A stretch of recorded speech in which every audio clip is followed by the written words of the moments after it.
of nations. I think that, in fairness, the government has predictably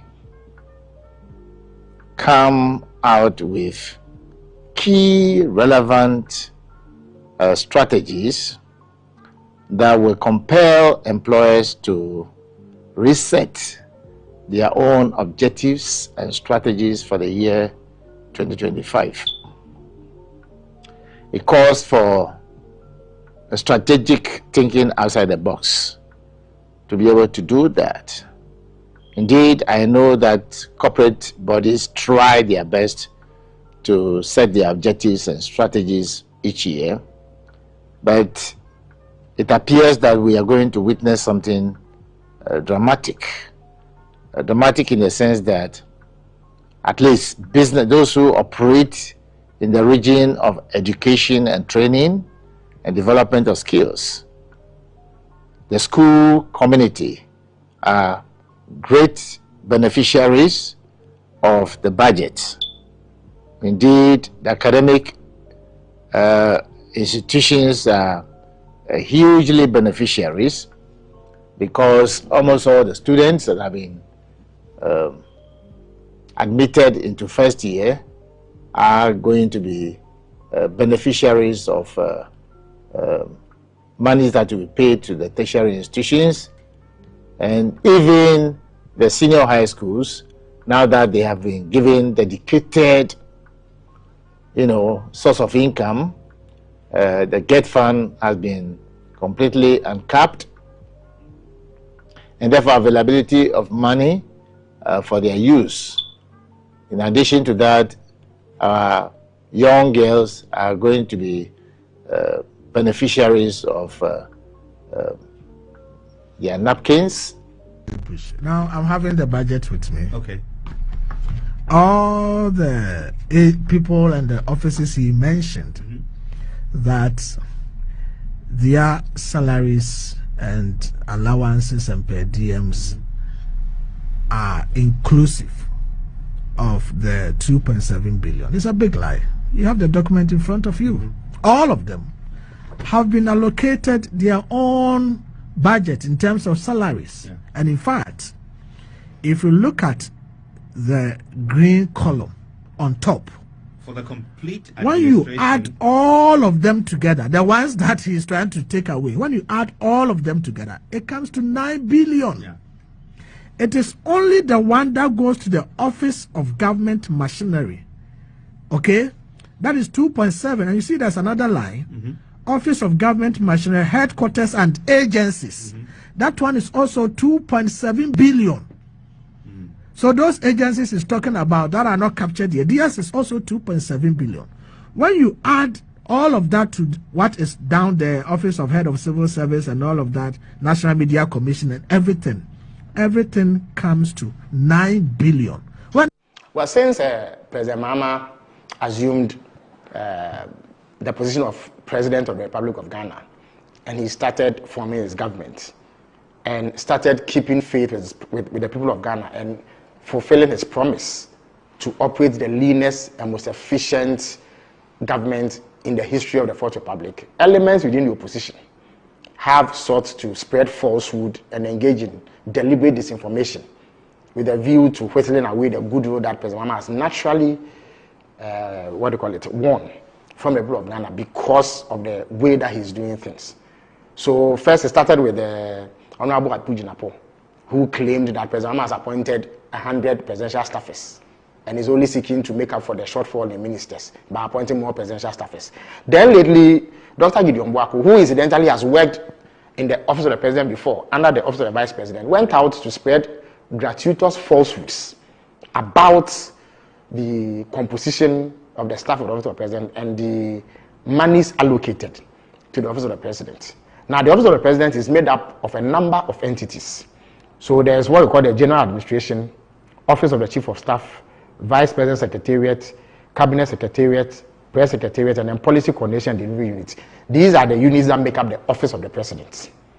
In addition to these units, there are other government agencies that fall under the office of the president. So together we call them Office of Government Machinery. Under the MPP, the Office of Government Machinery had 26 entities. That is, if you add the units under the office of the president. That number was made up of a number of agencies. The list is before me, I could go through all of them. But they created new entities: Coastal Development Authority, Middle Belt Development Authority, IPEP, the one that used to be headed by Howard Kumsin as a whole ministry before it was moved under the office of the president. And then there's also the Northern Development Authority, the Zongo Development Fund, and what have you. Because President Mahama reduced the number of ministries from 30 to 23, some agencies that used to operate under the collapsed ministries have been moved to the office of the president for budgetary purposes. Because when the budget is being prepared, the staff of those agencies have to be accounted for. That accounting has to go through a mother agency. So for instance, there was a Ministry of Information, which was headed by a minister. It had 76 directors and staff, civil servants. That ministry doesn't exist anymore. So all the directors and civil servants have left. There's no such thing. Some of them have been reassigned. Now the president appointed me as his spokesperson and Minister of State for Government Communication. That means that all the agencies that used to work under the Ministry of Information have had to come under my jurisdiction. There are some of them who are state-owned enterprises, like the Ghana Publishing Company Limited, Graphic Communication Group, and New Times Corporation. They are state-owned enterprises, so now they fall under SIGA. But the Ghana News Agency, for instance, the Ghana Broadcasting Corporation, the Information Services Departments, and what have you, fall under me. Now, the staff of these organizations are civil servants who have to be paid. Let me add that President Mahama has not employed a single civil servant in addition to what he came to meet. So, clearly, with an election that was fully funded by government alone, the appropriation was 250 billion Ghana cedis. Here we are, NDC telling us that they want to cut waste, reduce, rationalize expenditure, and reduce the waste in the system. They are giving us an expenditure and appropriation of 291 billion Ghana cedis. 291 billion Ghana cedis. No election. We are cutting down. So they say one thing, and the numbers in the budget speaks to something completely different. That also boils down to the credibility of the budget. Let me come to the uncapping that the minister spoke about. The expenditure measures of uncapping transfers to some statutory funds to enable them to fund other government programs is no-brainer. We have done it before. And so it's just continuing with what we also did. Every government has its discretion on how to fund its programs. While we cap the transfer to the statutory funds and use the cap transfers funds to fund free SHS and other programs, this NDC government has decided to uncap transfers to GET Fund so that GET Fund will fund free SHS. We have done it before. It is nothing new. We uncap and cap, and it's at the discretion of the minister. Where you find that you need to restore the capping, you restore it. And we did that in 2017 when we realized that NHIS was saddled with a debt of about 2 billion Ghana cedis in claims. In 2016, that was what the NDC left for us, and we made sure we provided enough funds by restoring the cap funds in NHI to enable them pay this. So we have done it before. It is nothing new. And so we were thinking that with the rate setting, something innovative was going to come up, but nothing new came up. We have done it before, and it is normal. Also, by virtue of the debt restructuring, let me say that the government absorbed the GET Fund debt. And so once we absorb the GET Fund debt, there's more room for GET Fund to take on other equally important things. When you also look in the budget that they provided for us, you realize that all funding coming from the oil revenues, that's the annual budget funding amount, the ABFA, every little fund coming from that has been put into the big push, 13.8 billion, which includes our mineral royalties and the oil revenue as well. And you ask yourself, you dedicate 13.8 billion Ghana cedis into this fund. But when you look in the budget, this is supposed to be their documents for policy and directions. You don't see so much about the big push, but here we are, they voting 13.8 billion Ghana cedis to an initiative called the Big Push without any skin or flesh for Ghanaians to see what exactly they want to do. Per the Earmark Funds Capping and Alignment Act, it is okay for the minister, like I said, to exercise discretion with statutory funds. And so we await to see what the minister will do once they bring the amendment to Parliament for us to look at it. The minister also said a lot about social spending. As part of the IMF agreement, we were supposed to spend a certain amount of our revenues on social spending. These 4 social spending initiatives: capitation grants, NHIS, and LEAP, and school feeding. So when the minister mentioned that there's a strategy, and so they are going to increase that of school feeding, they are also going to increase the numbers for LEAP. It is something that is already drawn out in the IMF program, and as and when you get there, you implement it. So that is also nothing new. So in resetting the economy, clearly nothing new has been given to us.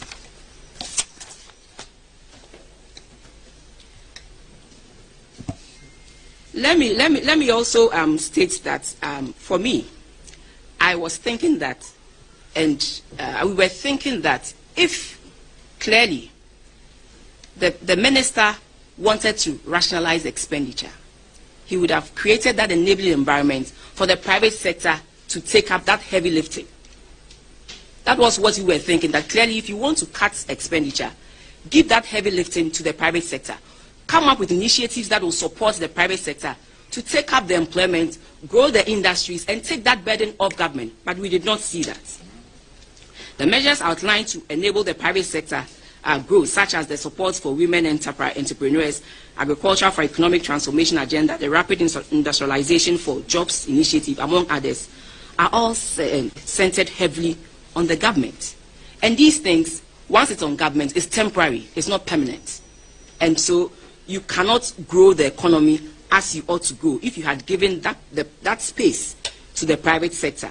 So I believe that the budget failed to provide the mechanics of the policy, making... Government is broke, government is broke. But people are spending billions to go inside the government that is broke. Have you ever seen a minister who resigned because government is broke before? Government has no money. Have you ever seen a governor who said, ladies and gentlemen, when I was elected, I thought the government had money. Now I discover government has no money, I resign. Have you ever seen it? Government has no money, but they are bringing money out at election time. Where is that money coming from? So they are lying. What is happening is that there are 2 types of wicked people in government. Type 1, they eat current money.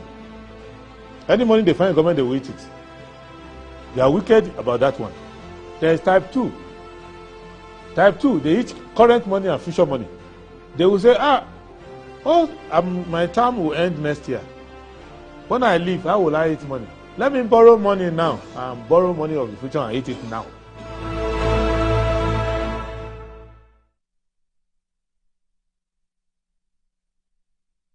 People are spending billions to go inside the government that is broke.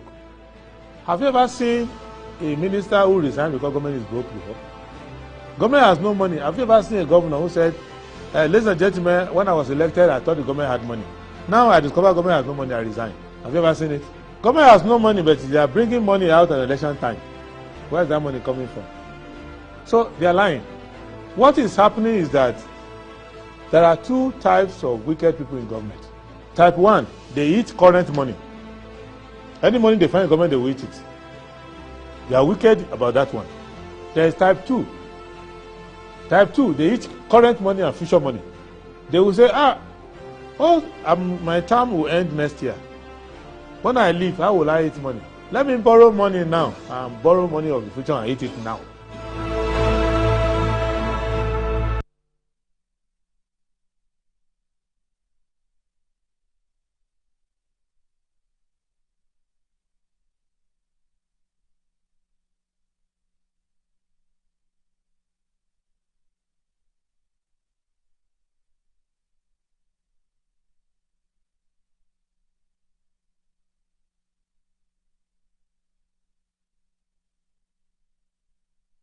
All right, a very good morning to you and you're welcome to the program. It's Good Morning Ghana, and we're live from the studios here at North Ridge. We're also streaming on all the social media platforms. Join us there and also add your conversation to what will be discussed on the platform today. Well, we'll go into the headlines and then later we'll get into the discussion with the guests who will join us in the studio. We start off with a daily graphic and it says inferior cement on market. New manufacturers violate production process. CRI advocates detailed document for educational interventions. Be bold in expanding your business. EcoBank executive urges women. Oforiatta sues OSP, and OPCL properly acquired Chinese company shares in Ghana Bauxite. Zenith Bank opens first ever banking clinic for tertiary students. The Ghanaian Times. I will work with utmost seriousness, new IGP assures. RCC adopts non-partisan strategy to foster development. GJA demands full-scale investigation into attack on 3 journalists covering illegal mining. Ghana Post to integrate 24-hour economy into operations. Daily Guide. Samia Oku appoints SME Global Finance President for Africa. Appointed SME Global Vice President for Africa. Mahama swears in Yonu as new IGP. Oforiatta sues OSP over fugitive tag. Ashanti NDC macho men spitfire. 56 illegal miners arrested in Western region. The New Crusading Guide, Ken Oforiatta sues OSP over alleged unjust investigation. And then Samia Oku appointed Vice President SME Global for Africa. Rainfall fed agric bane of Ghana's underdevelopment. IERPP Executive Director. We have no paramount chief. Agave State declares. 2025 budget anchored on truth, backed with facts. Tekpe. Legitimacy of Oblinkbon Weche. Kojo II challenged, as there already existed chief bearing same title in 1939. Claudia Lumo Kwarteng listed among 40 female leaders in Ghana and 100 most impactful people in Africa. Okay. Congratulations. The Inside Newspaper says that 250 water bodies heavily polluted. 250 water bodies heavily polluted. Wakam Research reviews Obuasi Takwa residents at risk of mining activities. The East is a new forward. The East is a new forward. Vice President swears in Bank of Ghana board calls for dynamic leadership. Varsity Dawn hails Mahama's re-engagement of disaffected Sahel states as bold, sensible. Varsity Dawn hails Mahama re-engagement of disaffected Sahel states as bold, sensible. The Herald, Atachia goes explosive at IGP Dampare's legacy, insists his evil dossier will shock nation. Hey. And evil is in quotes. The Fourth Estate reports on Menchia Palace's illegal mining denied. Platform accused of quoting ghost Wakam official bats. Martin Ati political dribbler still surviving at the Minerals Commission. Mr. Martin Ati, good morning to you. Samia Oku gets SME Global appointment. Clement Park unveils Mahama's plan, skilled workforce with TVET expansion. The Ghanaian publisher, Mahama hints at National Airline. University of Ghana suspends lecturer over sexual misconduct. Minority invites VIP to join budget debate.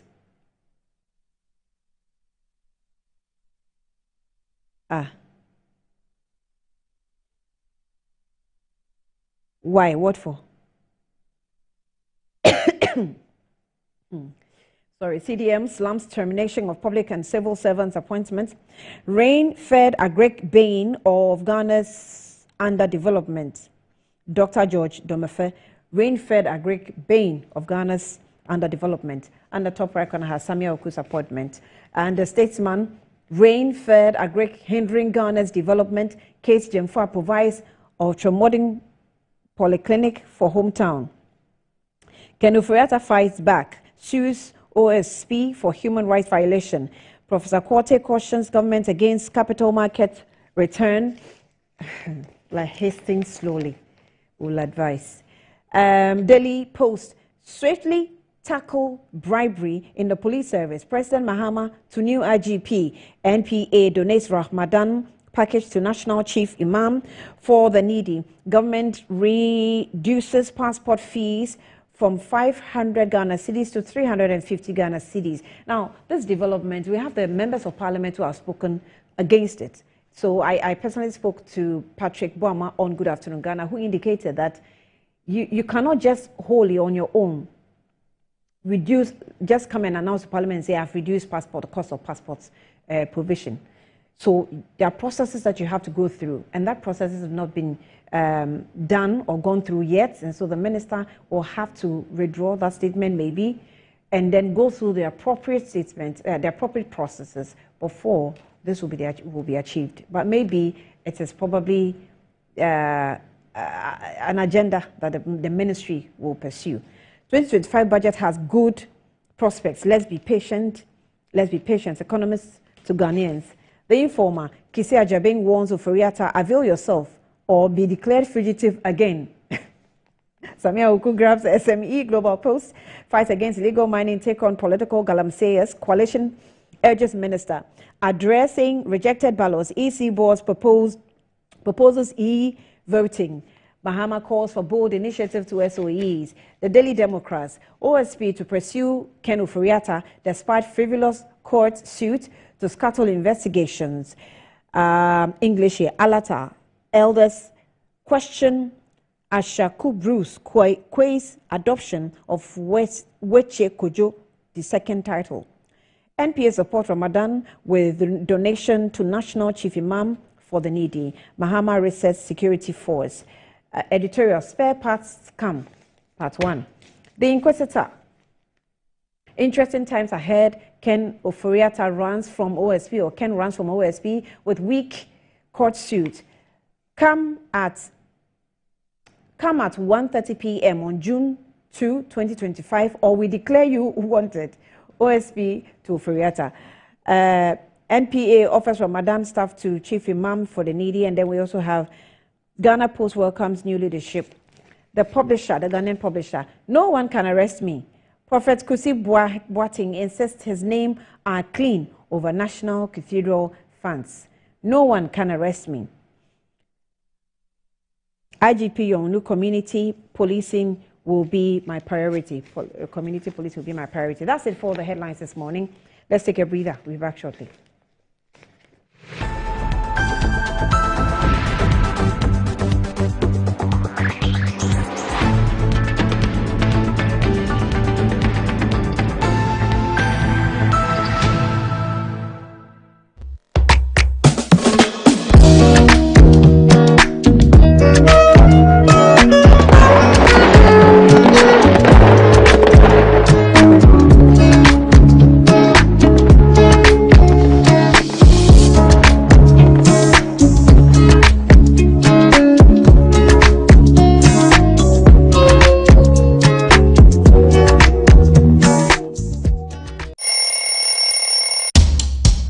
Anti-cavity, gum protection, brighter teeth, and fresh bread. I'm a fat missy way. The patch of Bantama. Matassa. That's a cycle. It's her smile. The fresh breath. Me, Jidisa, we used to Cal 360 toothpaste. Send a kind. Cal 360 toothpaste. Let's hear Cal 360 toothpaste. It's a gum protector. Onim Jom Kasa. You know what I'm saying? Cal 360 did the way. It's cool mint. Gives me fresh breath and your confidence booster. You will see so feeling Cal 360 toothpaste. Happy smile. Cal 360 toothpaste, anti-cavity, gum protection, brighter teeth, and fresh breath. Cal, happy smile. This advert is FDA approved. Sometimes the unexpected happens and the hero falls down in his own story. But he needs not stay down for long. Cosmopolitan Health Insurance is your trusted health partner. Whether an individual building a business, with Cosmopolitan Health Insurance, your medical care is our concern. For the best health insurance solutions for corporate institutions, groups and associations, families and individuals, choose Cosmopolitan Health Insurance from our over 700 accredited health service providers nationwide. Call us on 0302 540 668 or 0501 678 547 for all your health insurance solutions. Cosmopolitan Health Insurance, your medical care is our concern. Fire pomudin ya gubi Ghana funi aji if you say ya your local spices na ya fra dia ya sanko for natural spice me de gumi jollof mu me misti wa hoduma emanate dance Stanley the barbecue the gone sanko for natural spices and one even you say 100% natural said the happen Adofo mamu ye huge mistake sanko for natural spices the FDIG ejodi nkratu yatu. Look around. Home also need a makeover. Mine clearly does. So we went to Ashroom and found the Como collection. It had everything we're looking for and more. Matching furniture for the entire home, designed with you in mind. Where's Como collection? Dressing up is just the breeze. Always ready with a perfect accessory. A magic dressing mirror. One look and you're ready to face the world. Or at least the kids. A bed perfect for young men who want a table that turns into a treasure chest. And finally, a sofa with this grand TV unit for family time at home. Head over to any Ashford store now and discover the new Como collection. Ashford, feel it, know it. You're the answer to my prayers. You're with me everywhere. You're my angel, miracle. You're all I need tonight. Give me shelter from the rain. You breathe life in me again. You're my angel, miracle. You're all I need to know tonight. Fire pomudin ya gubi Ghana funi aji if you say ya your local spices na ya fra dia ya sanko for natural spice me de gumi jollof mu me misti wa hoduma emanate dance Stanley the barbecue the gone sanko for natural spice and one even you say 100% natural said the happen Adofo mamu ye huge mistake sanko for natural spices the FDIG ejodi nkratu yatu.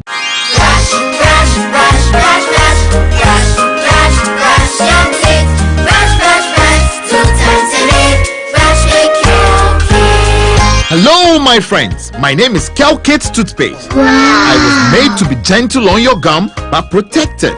I will protect your teeth from cavity, make your teeth whiter, stronger, keep your mouth fresh all day. And best of all, I'm strawberry flavored. So put on a smile and try me. That's amazing. Just try me. That's my job. If you say so, jump on my brush. Makes your teeth stronger, chicky whiter, chicky stronger. Yay! You did it! I'm glad you like your new toothpaste. Don't forget to brush both day and night. Kelkits, happy smile.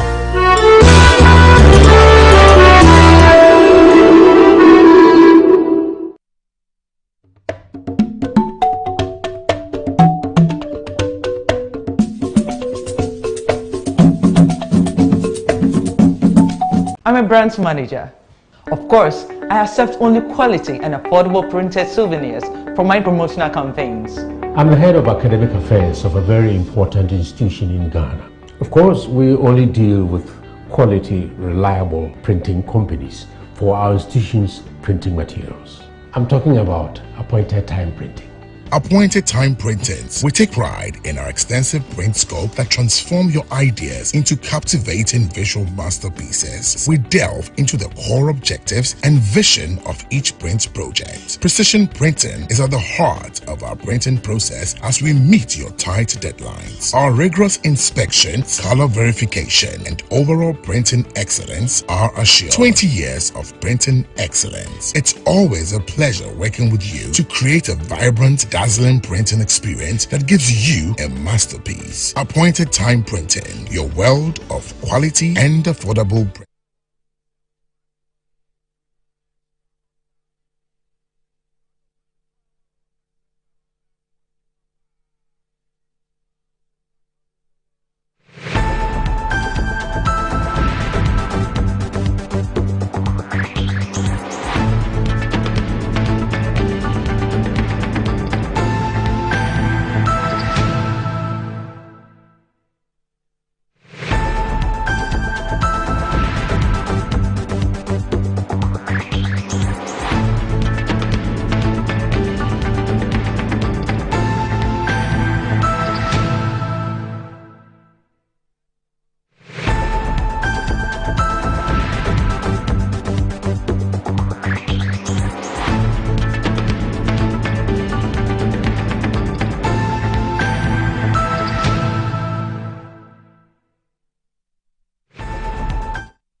All right, you're welcome back. So it is the 17th of March, 2025. Let me just remind you that the Women in Business Dialogue Series 2025 is on. The Business and Financial Times presents the second edition of Women in Business Dialogue Series under the theme, Creating an Inclusive Economy, Scaling Jobs for Women Through Agriculture and Technology. So it's on the 18th of March, 2025.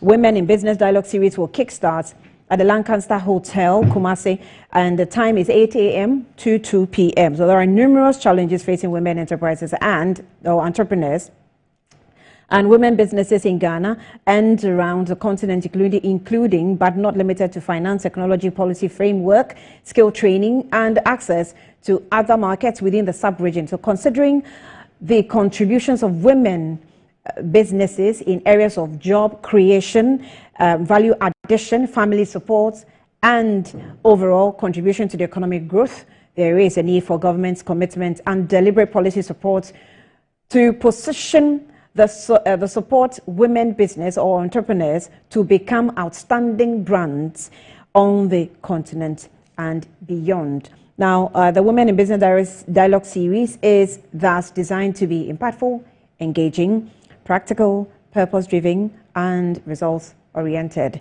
So you have to attend this because it will connect you to network and also learn from top business personalities and you wouldn't normally actually come across with. It also will give you some learnings from inspiring business leaders who will share some business secrets and tactics that one can use to progress in business dealings, and also understand how leading companies can empower women SMEs to expand and grow better.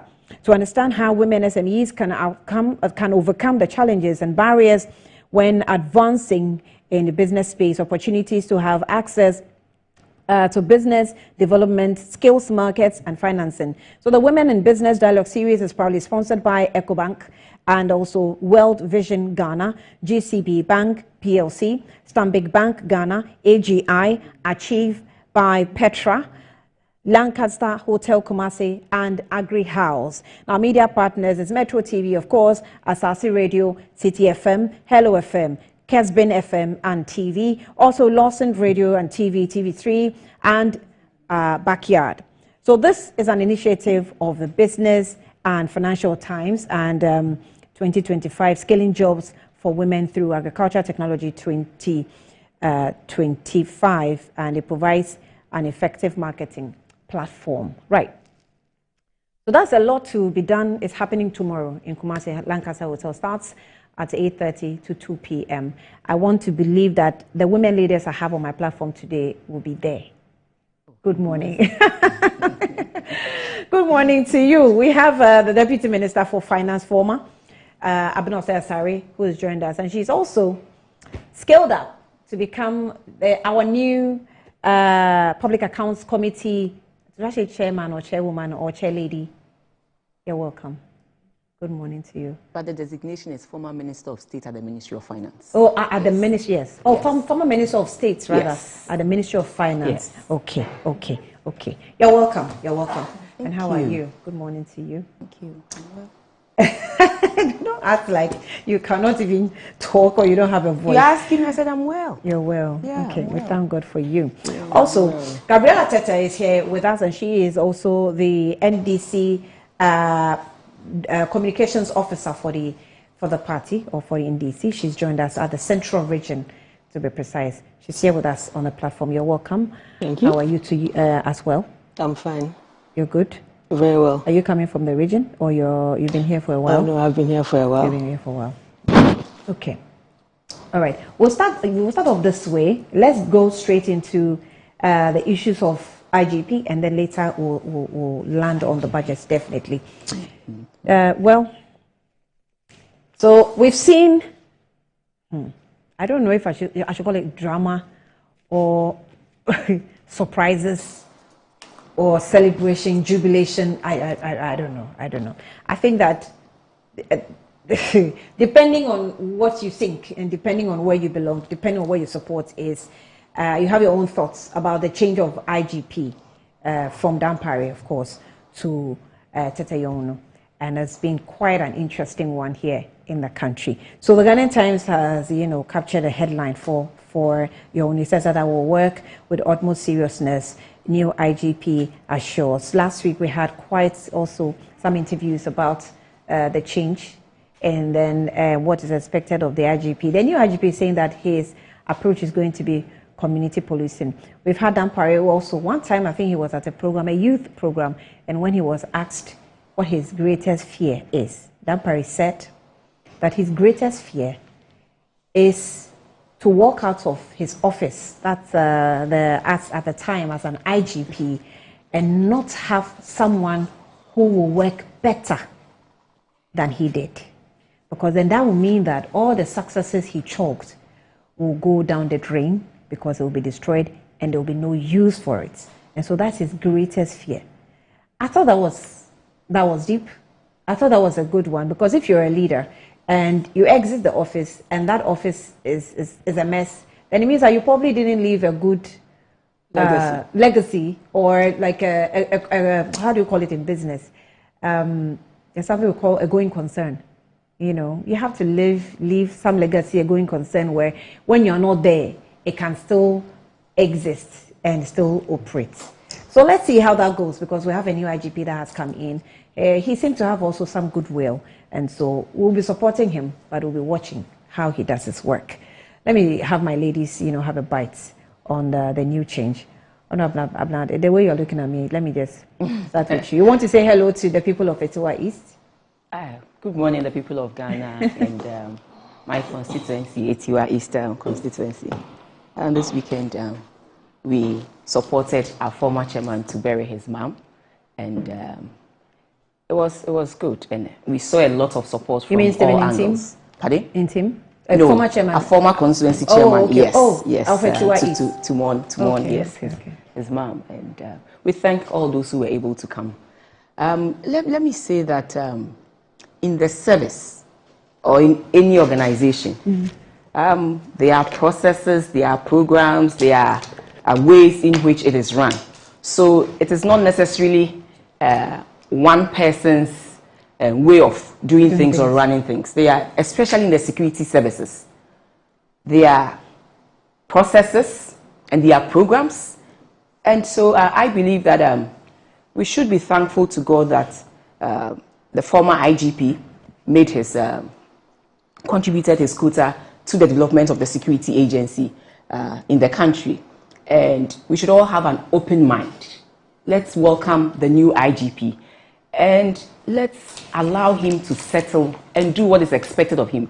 Let's not measure him by anybody's rule, but let's, whatever it is, measure him by the rules and processes in the police service. It is not about one individual or the other, but it's about whether the mandate as an IGP is being carried out effectively and efficiently. That is how we should look at it. But I want to wish the former IGP well. And I know him personally because he also lives in my constituency. And I wish him well. And moving forward, I know there are greater and brighter prospects for him as well, because he contributed his quota very well. And not just him, but former or past IGPs also did their best. And so let's look at this new IGP with an open mind and allow him to do what is expected of him. And I know that because of the training they have received over the period, because for the security agencies, you don't just get up one day to become an IGP. You go through several processes. You start from a certain point, then you move to, is it the inspector, the hierarchies that are in there. And so I believe that he's gone through the mill, and so we should give him that support to succeed. You know, you're very own in Parliament before, Atachia. He said something. So the Herald captured it. Says that President John Dramani Mahama's decision to replace Dr. George Akufo-Dampare as an Inspector General of the Police has sparked mixed reactions, with various prominent individuals responding. Now, however, the most fiery and surprising of all is lawyer Samuel Atachia, a former Minister of Works and Housing, who also called him evil with his appointor. Then President Dankwa Akufo-Addo was romancing while in office, and that's in quotes. It says that in quotes, if you know the dossier on Dampare, which was placed on the table of President Akufo-Addo, you will be shocked at why he was romancing such evil. Alleges that the former member of parliament for Akemo-Iboakwa South constituency in the Eastern region. So the statement Atachia sharply contrasted reputation and character, arguing that while reputation can be artificially boosted, true character like a pregnancy, or true character is like a pregnancy, it will ultimately show. He was referring to the ex-IGP who had appeared before the Parliament's ad hoc committee, which probed the alleged plots by Daniel Bugri Nabu and others to remove Dr. Akufo-Dampare. The ex-IGP has reportedly has been portrayed as someone who is beloved, who is beloved by segments of the public, yet disliked by a majority of police officers, both senior and junior. So some celebrated enthusiastically following his removal last Thursday, which we all saw on social media and on TV, after many weeks of speculation politically, while he was appointed under the administration of the New Patriotic Party. The now ruling National Democratic Congress, NDC, has also raised concerns about him, citing his failure to investigate and arrest those responsible for murders on election day, particularly during the 2020 and 2024 elections. The rest continues, so it's a long report, but that's about Atachia's account. Yes. I'm happy you said Atachia's account and not Abuna Osei-Asari's account. We all have our strengths and our weaknesses. I mean, he did what he had to do. And during his tenure, we saw some positive change in the whole setup of the security agencies. That is what we should remember him for. And then, and move on, because this is Abuna Osei-Asari's account. I see. I think he's contributed his quota. Yeah. And a new president has come, says, thank you, I want to move on with another person. And there's nothing wrong with it, because we see changes every time in our lives. And so we should just embrace this and then move on and give the new IGP, the support that he needs to also succeed. Because at the end of the day, it's our security that is at stake here. Gabi, you have a bite on this? Oh, it's okay. Oh, how can you bring a topic and they tell me not to contribute? Let me say a good morning to our viewers. A good morning to the class of 1997 who are forced to watch because they're expecting me to decimate Abuna this morning. Abuna, good morning. I greeted you when I got in here. Long time. Oh, but I responded. Yeah. So long time no saying see. Good morning again because you're on cameras, I don't think we've already said the good mornings to ourselves. So no, but actually, it's part of the protocols. It's part of the protocols that before we talk, we exchange pleasant. Again, I see. You can relax. We've not started yet. Annie, on the issue of the IGP, first of all, let me congratulate IGP, former IGP Dan Parry. I think that he came into the position with a lot of expectations on his shoulders, being a young police officer. At the time when he took office, there was an overwhelming need for reforms in the Ghana Police Service. And I think that he discharged his duties creditably well. I saw the video that you referenced in your introduction when he spoke about what his greatest fear was. And he mentioned that his greatest fear would be that after the successes chopped with his team, and I like the reference to team in a lot of his conversations about the Ghana police hierarchy. Because the person who is now taking over from him is actually a member of that team. And I expect that a lot of the successes that they've chalked together as a team will be amplified. Where there were weaknesses and challenges, I'm very sure that he himself noted those issues out. And so there will be a form of a continuation of the legacy that one was building for the Ghana Police Service. And I think that it was a very positive legacy. Because, getting to the latter part of last year, I had an incident with some policemen. And they really stressed my life for like 3 hours. So when I was leaving, I was out of my own generosity. I just wanted to dash them something. And the leader of the squad told me that if they took anything from me, they'll be fired from the police service. Because Dan Parry has issued a stern warning that no police officer is supposed to take anything from anybody. And I was very impressed. They had body cams on them? No, I don't think they had body cams on them. So they were not supposed to be taking, but... No, but I mean, I thought that the message and what he wanted to achieve... Largely, he did. He did. But some police officers were still taking anyway. Yes, but I encountered one who declined. Okay. And gave me the reason why they were declining, because I didn't even know that the message had gone down that deep. I mean, there are still some few ones who, but by and large, I think that figure has reduced. Because now there's more professionalism in the police service. The brand of the Ghana Police Service was uplifted. Gone are the days where a police officer had only 1 or 2 uniforms. Today they have a whole shop where if you want to, you can acquire more police uniforms. Yeah. And I mean, there are a lot of positive changes that Mr. Dan Parry brought to the Ghana Police Service. I wish the current IGP well. I wasn't so pleased about when he went to the headquarters and the scenes that generated. I am not so much into the nuances of how police structures work. But ordinarily, I thought that there's supposed to be a parade where they pull you out of service and then you get your glory. And then you move out. That will be done, or?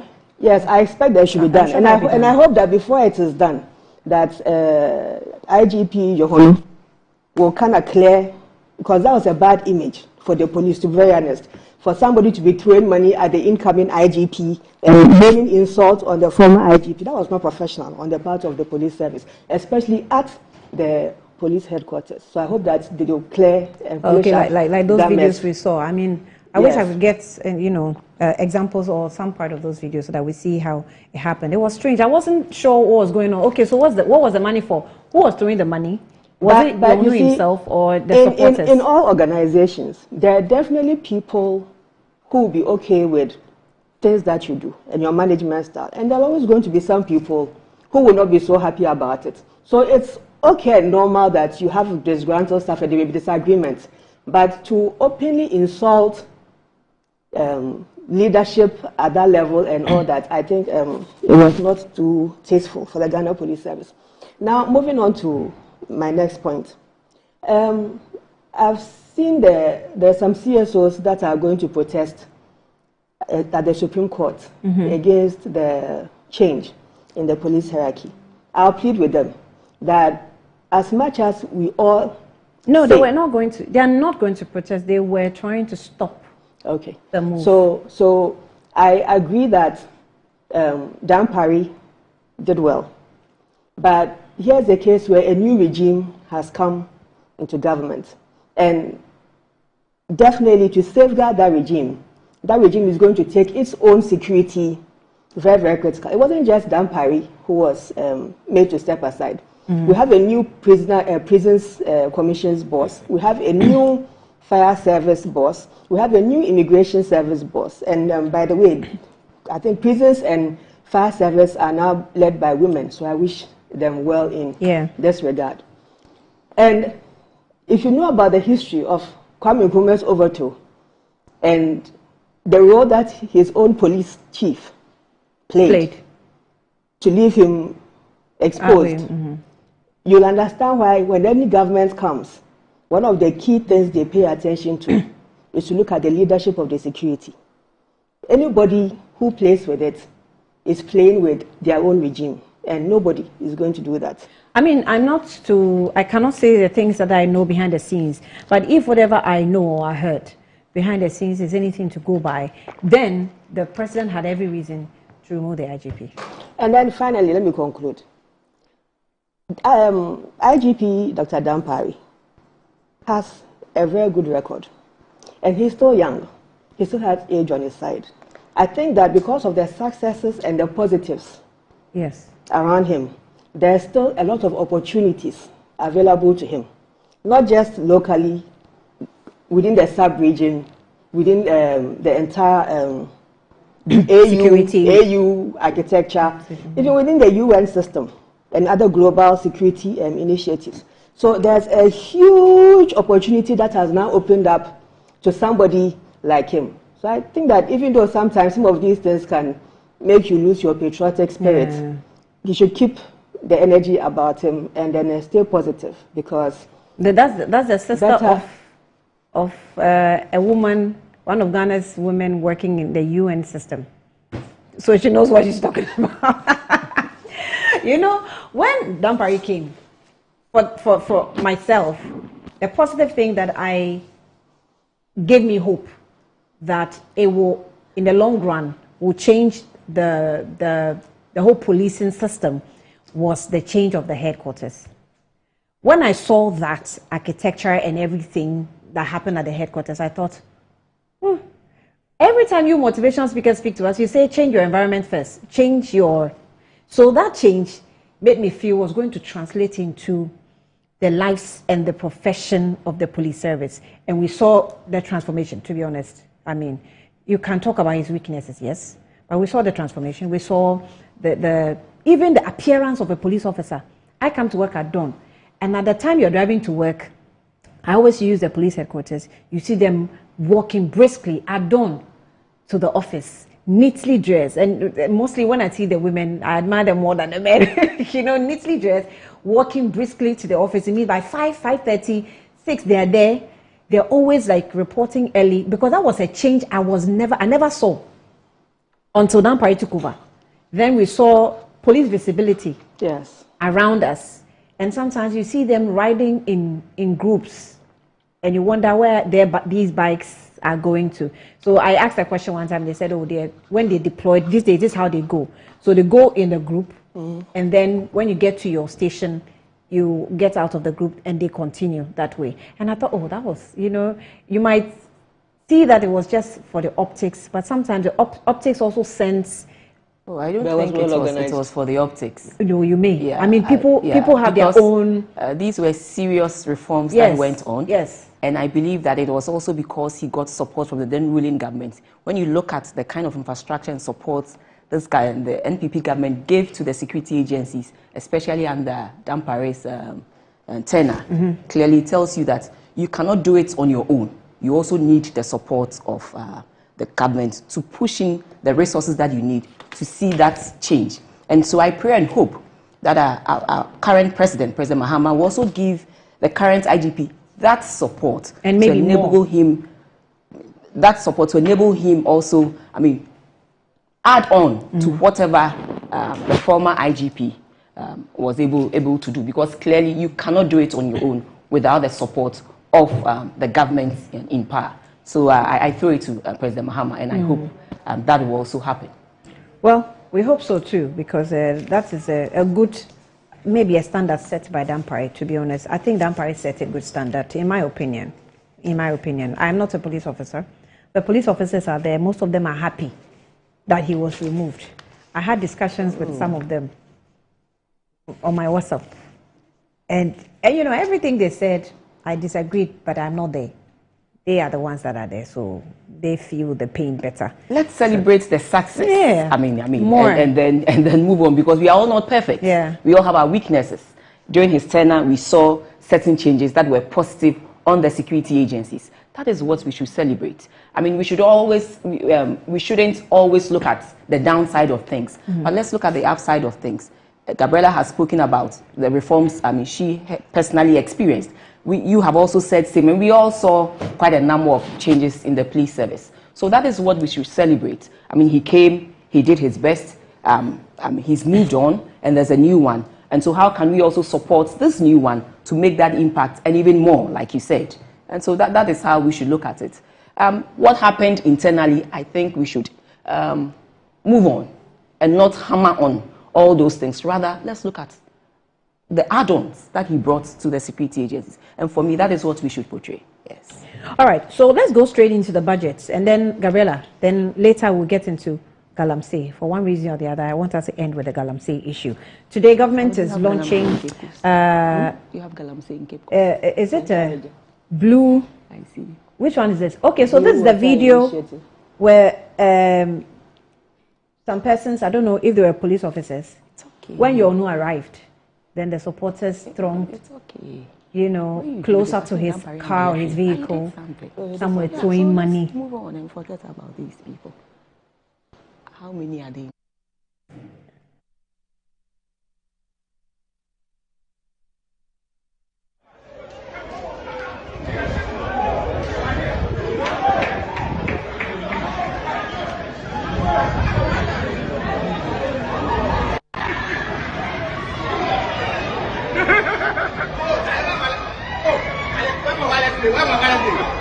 Oh, hey!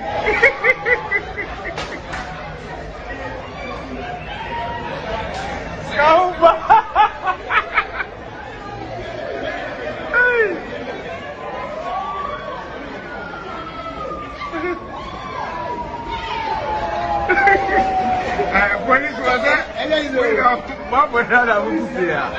Hey! Baba na na Mungu fianza.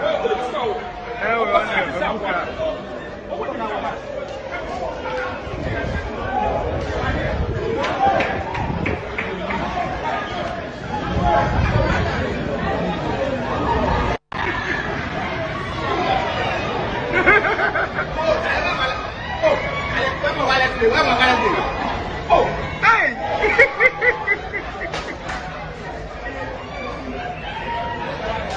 Go!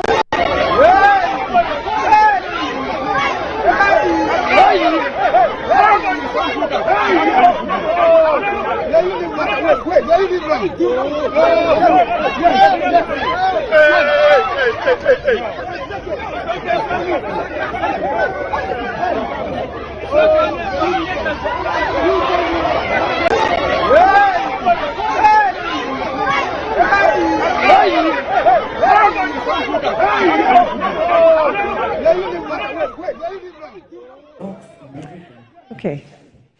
So those are some of the videos that was trending on social media, you know, when Yoron was being sworn in. But we really want to see that this does not necessarily mean that indiscipline will be thrown to the dogs. That's what we want. So we'll get into Blue Water Initiative. It will be launched today, and that's why we're raising the issues of Galamsey. There are some personalities within this government that have mentioned that they are involved in Galamsey. I haven't heard them deny. So I have spoken with one of them for him to, you know, clarify what the situation really is. He's agreed to speak with us. As and when we get there, we'll call him. But for now, let's get into the issue of budget. We've had, I'll start with you, because you have done a few interviews, and then your minister also spoke right after the budget, which you were standing close to him and giving him some backing vocalism. What were you doing when the minister was speaking? Yes, it's true. Yes, they have deceived us. Go straight to the point. Should I give you a backing vocalist? Backing vocal. Go straight to the point and land. Anna. Especially when the minister said that they did not introduce any betting tax, and I knew she was going to. She was giving backing vocals. I knew she was going to go this tangent. Land and let me. So give us. You actually say that the budget did not seek to address the needs of Ghanaians. At least a summary of everything that you have said. You think that is deceptive. You think that it did not address what we really wanted to hear. What exactly did you want to hear the minister that you did not hear? One, I don't think, well, I personally have used the word deceptive anywhere. I said credibility of the budget. Mm-hmm. Credibility of the budget because, one, a budget is supposed to tell a nation the revenues that they are going to collect or make in a particular year, as well as the expenditure on this revenue, and if there are any gaps, how to finance these gaps. The budget is made up of the total salaries of government workers in a year, that's the compensation. It's also made up of the interest that one will pay in servicing its debt or loans. And then it's also made up of the expenditure that you make on your initiatives and your programs, as well as your infrastructure. And so when it came to the revenue, when you check their manifesto, they said they were going to take out quite a number of taxes. Mm-hmm.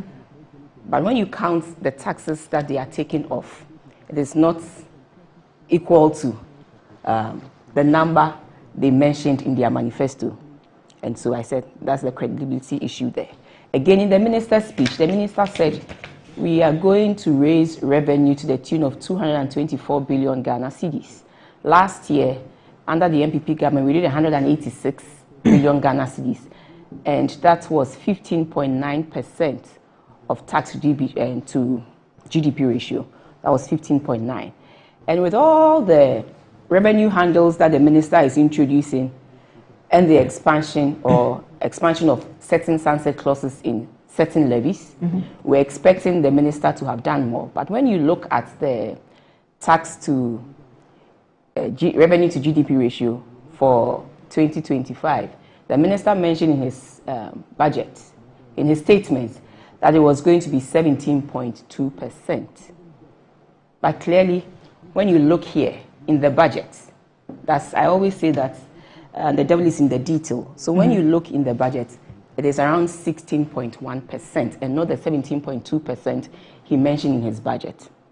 So that's some data and for miscommunication. Issues like that, it is not miscommunication. It is the credibility issue, because in your budget you said, so in your you're statement, trying to say he sought to deceive us. In your statement, you said 17.2%, and then when you look at the actual budget that was shared with all of us, it says 16.9. So it's 0.2% percentage points of an increase. And we're saying that with all the risk setting that you had in mind, all you could do was increase the tax revenue, revenue by just 0.2%. And also, what we saw again with the expenditures was, one, when you look at the interest, here we are, we always say that we had to embark on a very difficult process, but it was necessary to help us address the economic issues that had arisen as a result of high interest payments, and that was the debt exchange.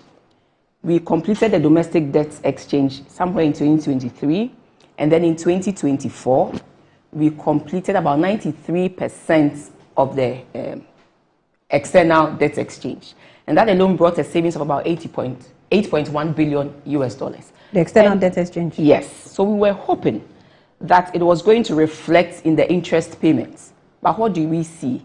We even see a higher interest payment than what we had when we hadn't even embarked on the debt exchange program. So clearly, the debt exchange program is not being reflected in the interest payments. And that's how come you see close to 64 or something billion, when last year we did 46 billion in terms of interest payments alone. And so that is where we also have issues with that. Again, when you come to the expenditures, the minister introduced another line of 49.2 billion saying that they are arrears. And he was happy to share with us in pages 11 to 14 of the budget that these are the arrears that we owe. Arrears that usually under an IMF program, there's a definition for these things.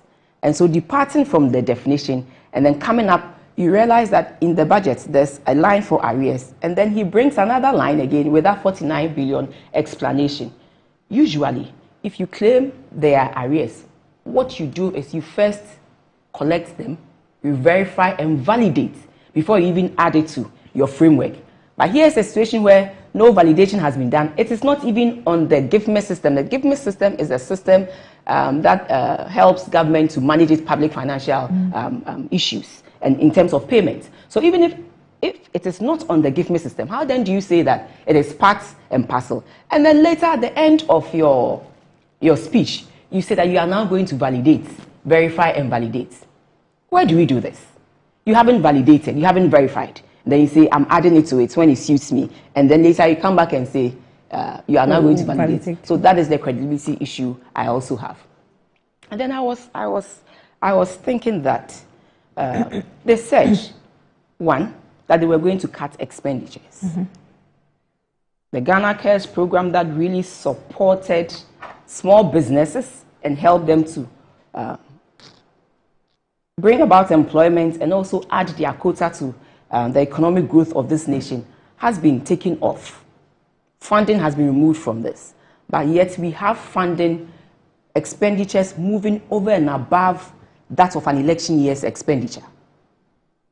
In 2024, when we had to fully fund the EC, we had to fully fund for security, election security expenses and all those things.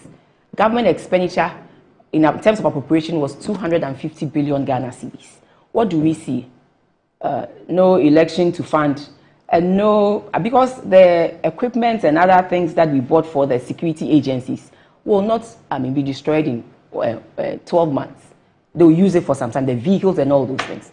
So then, but yet you see a huge jump in expenditures. Yet this government says that I'm going to cut expenditures. So expenditure moves from 250 billion in appropriation to 290 billion Ghana cedis. You ask yourself, what is it? Finally, the NDC government campaigned on a 24-hour economy. And so we have been patiently waiting for the 24-hour economy. Consistently, speakers after speakers in positions that we feel should be able to give us some idea of this have failed us. I remember in the Honorable Minister's vetting, I was there. He said we should patiently wait and that it's going to come. I also listened to Honorable Thomas Ampim, that's the Deputy Minister. He said the same thing. And we were thinking that in your first policy statement, the big thing, that's your first budget, the first budget of this government, we would see some level of contribution on the 24-hour economy, yet still we did not get anything. The 24-hour economy? There's nothing on the 24-hour economy in this, but this was when one you said of there's their nothing, biggest... how do you mean? Is it that you didn't hear him mention 24-hour economy? Mentioning 24-hour economy and putting the policies in the budget are two different things. Yes, but he told us they will come back later. Yes, in his speech. Because they have actually explained that the 24-hour economy... You don't need to do the explanation for them. No. All I'm saying is that... No, I'm not doing it for them. I'm looking at the budget. That if you look at the 24-hour economy in the way they have structured it, it definitely will show me the affect, structure. Show me the structure, because we are yet to see the structure. Yesterday, we had an engagement as part of the post-budget workshop with Mr. Guzitano, and he said we should give him up to another week.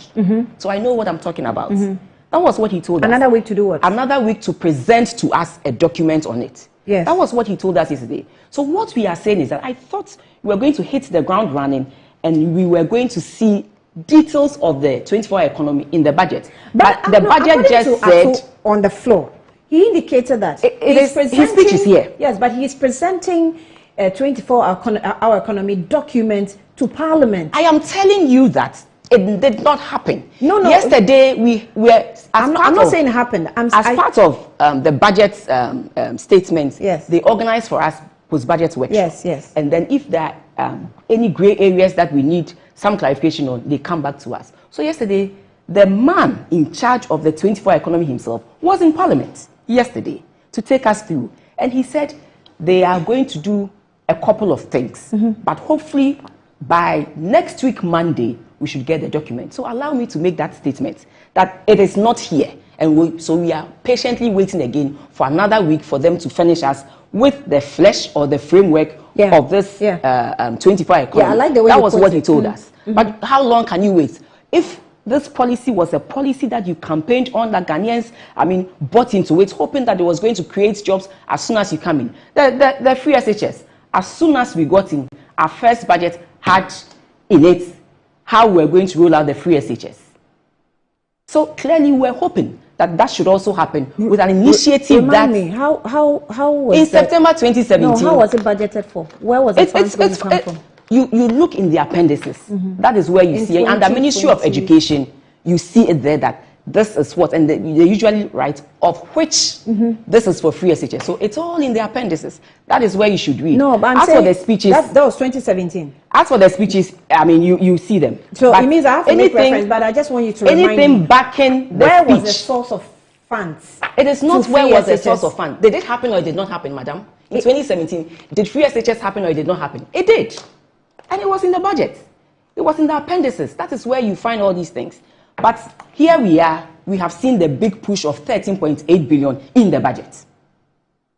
Taking all the oil revenues and then placing it under the big push. Meanwhile, we do not have a framework of what the big push is.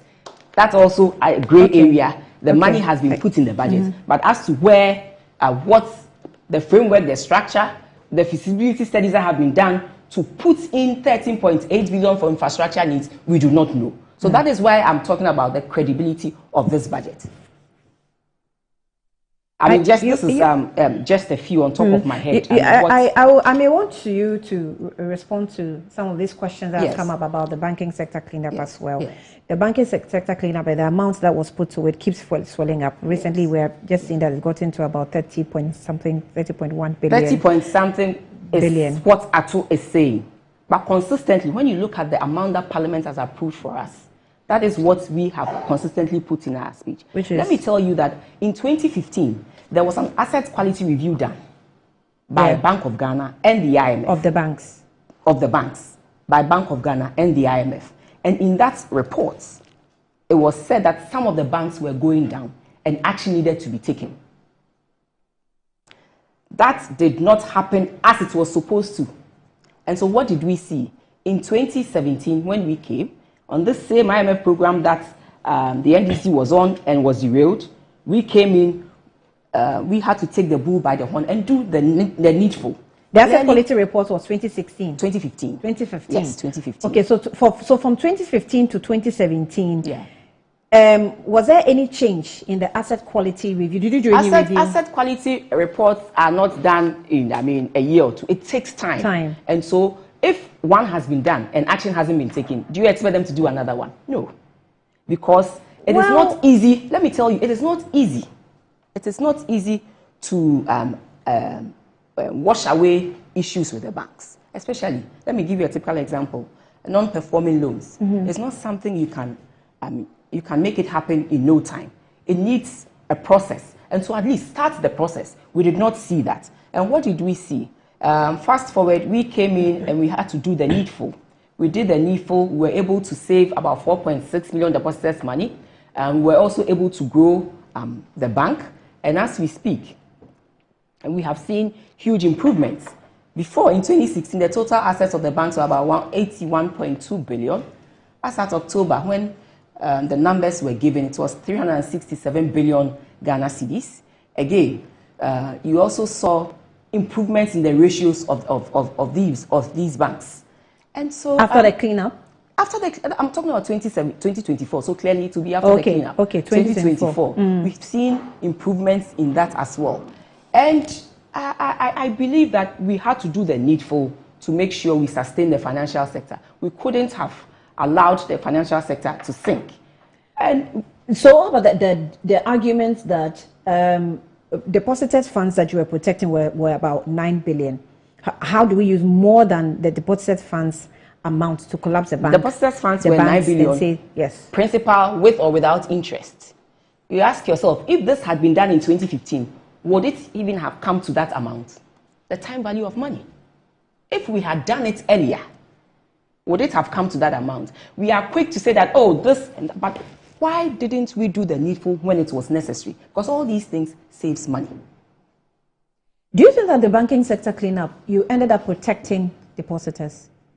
Let the depositors tell you that 4.6 million of them had their monies back because of the interventions we took. It is not something that was done in isolation. These are individuals, these are customers who got their monies back from the banks that were collapsed. Okay. Clearly, I don't think any government will enjoy collapsing. Yes, but when it becomes necessary for you to bring the banks together, to merge some banks, and then also to take the hard decision to protect when the IMF customers' money, you have to do it. When the IMF and the Bank of Ghana did the asset quality review, did the IMF recommend? Was it in the report? I don't know what was in the report, but did they recommend that collapse the banks? As part of renegotiating the IMF program that they derailed, there's something we call condition precedent. You cannot do without. So it was a condition precedent. This is not something that I'm saying. These are things that are in documents, IMF documents and everything. So if you, as part of the RTI, if you ask for this information from BOG, gladly you'll be served with them. So it was a condition precedent on their renewing the IMF program that had been derailed, that we should address the report of the asset quality report. Yes, but the condition precedent will not necessarily be direct on what to do. It will tell you address the problems. It will give you that condition precedent, but it will tell you to address the problem. The recommendations of the report, recommendation of the report was implemented by the government, and that is it. It's the recommendation of the asset quality report. No, I want a direct answer to this.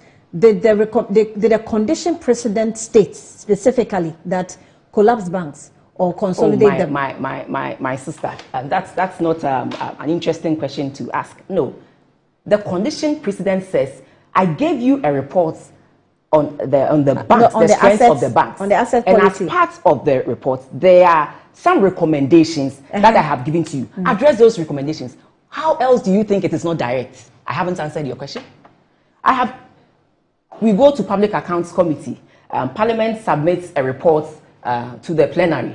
The committee submits a report to the plenary, and the recommendations say do A, B, C, D.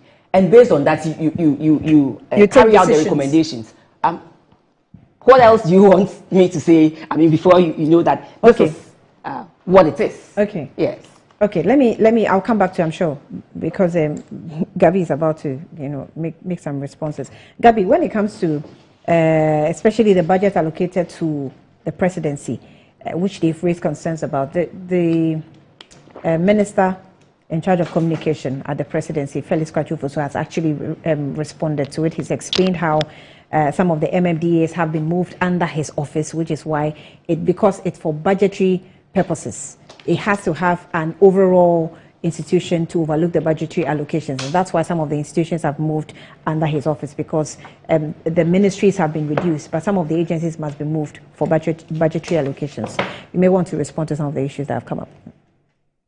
I think that one is, as clear. Felix responded to them largely. So those responses are there, but I'm more interested in responding to her. Credibility. Credibility. That's a big word to throw about this morning against the NDC, especially considering the fact that we are comparing an 8-year regime to a 2-month-old regime. Ali, let me read you a short text that was presented to the committee by the Finance Ministry on the background to... Which committee? Sorry, at your parliamentary workshop. My page just closed. That's the problem with these sophisticated phones. You close one up and everything wants to go off. Annie, in the meeting, I was going through their presentations, and something struck a chord with me. When you read the presentation from the Economic Strategy and Research Division of the Ministry of Finance, let's go back into context of why we are here. Slide 4 says this, that's the introduction. It says, the 2025 budget is prepared and presented to Parliament pursuant to Article 179 and 192 Constitution of the Republic of Ghana and Sections 21 and 23, blah, blah, blah, blah, blah, blah. But here's what struck a chord with me. On the state of the economy as at end 2024. Listen to what she is referring to as that Honorable Arthur Forson should have done validations of claims Brother, my name is Abna. No, I haven't called you out yet. You said she. I said my name is Abna. So every time I have to say this, you have to say Abna. Call you Abna. Yeah. I'll say We sat in the same class. That's why I'm giving you that benefit of me.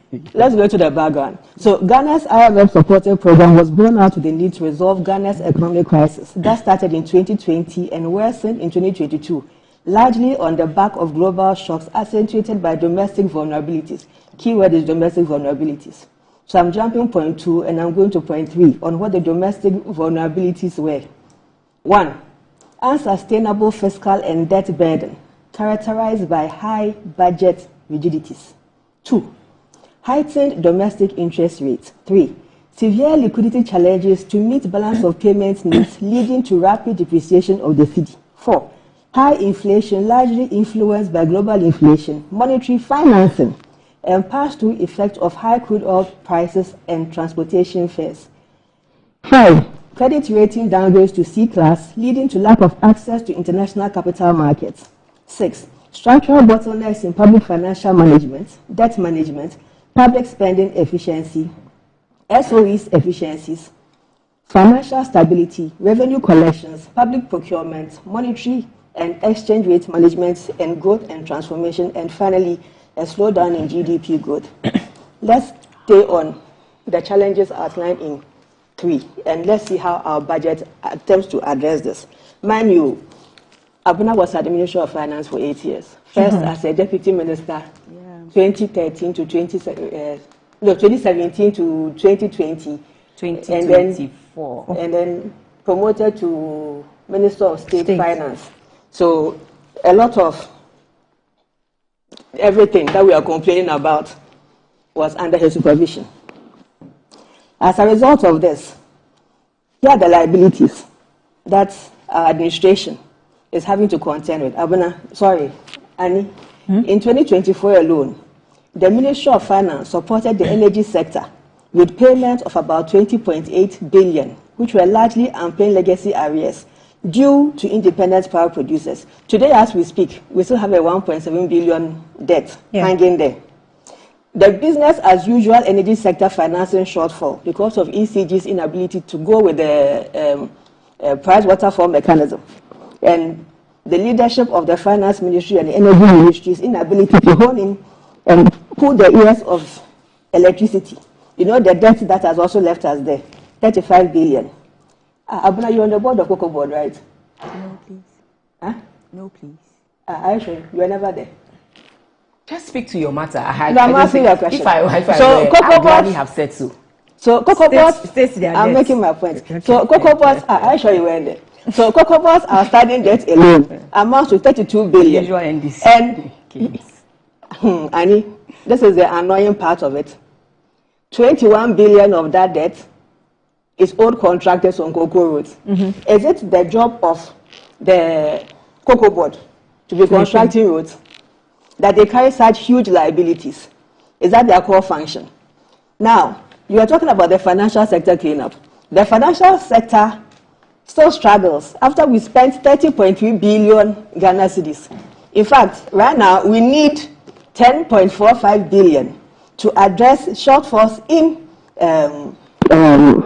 the financial sector. And the worst part, but you're on the board of ADB, right? Can you make your point? I'm just asking you. So ADB and NIB alone need 2.2 billion to be recapitalized. The NDC's the NDC's budget, His Excellency John Dramani Mohammed's first year budget.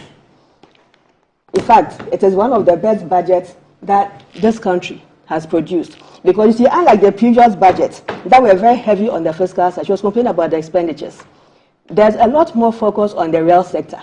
And that's because government is constrained on financing a lot of the things that we've outlined in our manifesto. Mm-hmm. And so we've had to streamline and prioritize key initiatives that we've promised in our 120 days.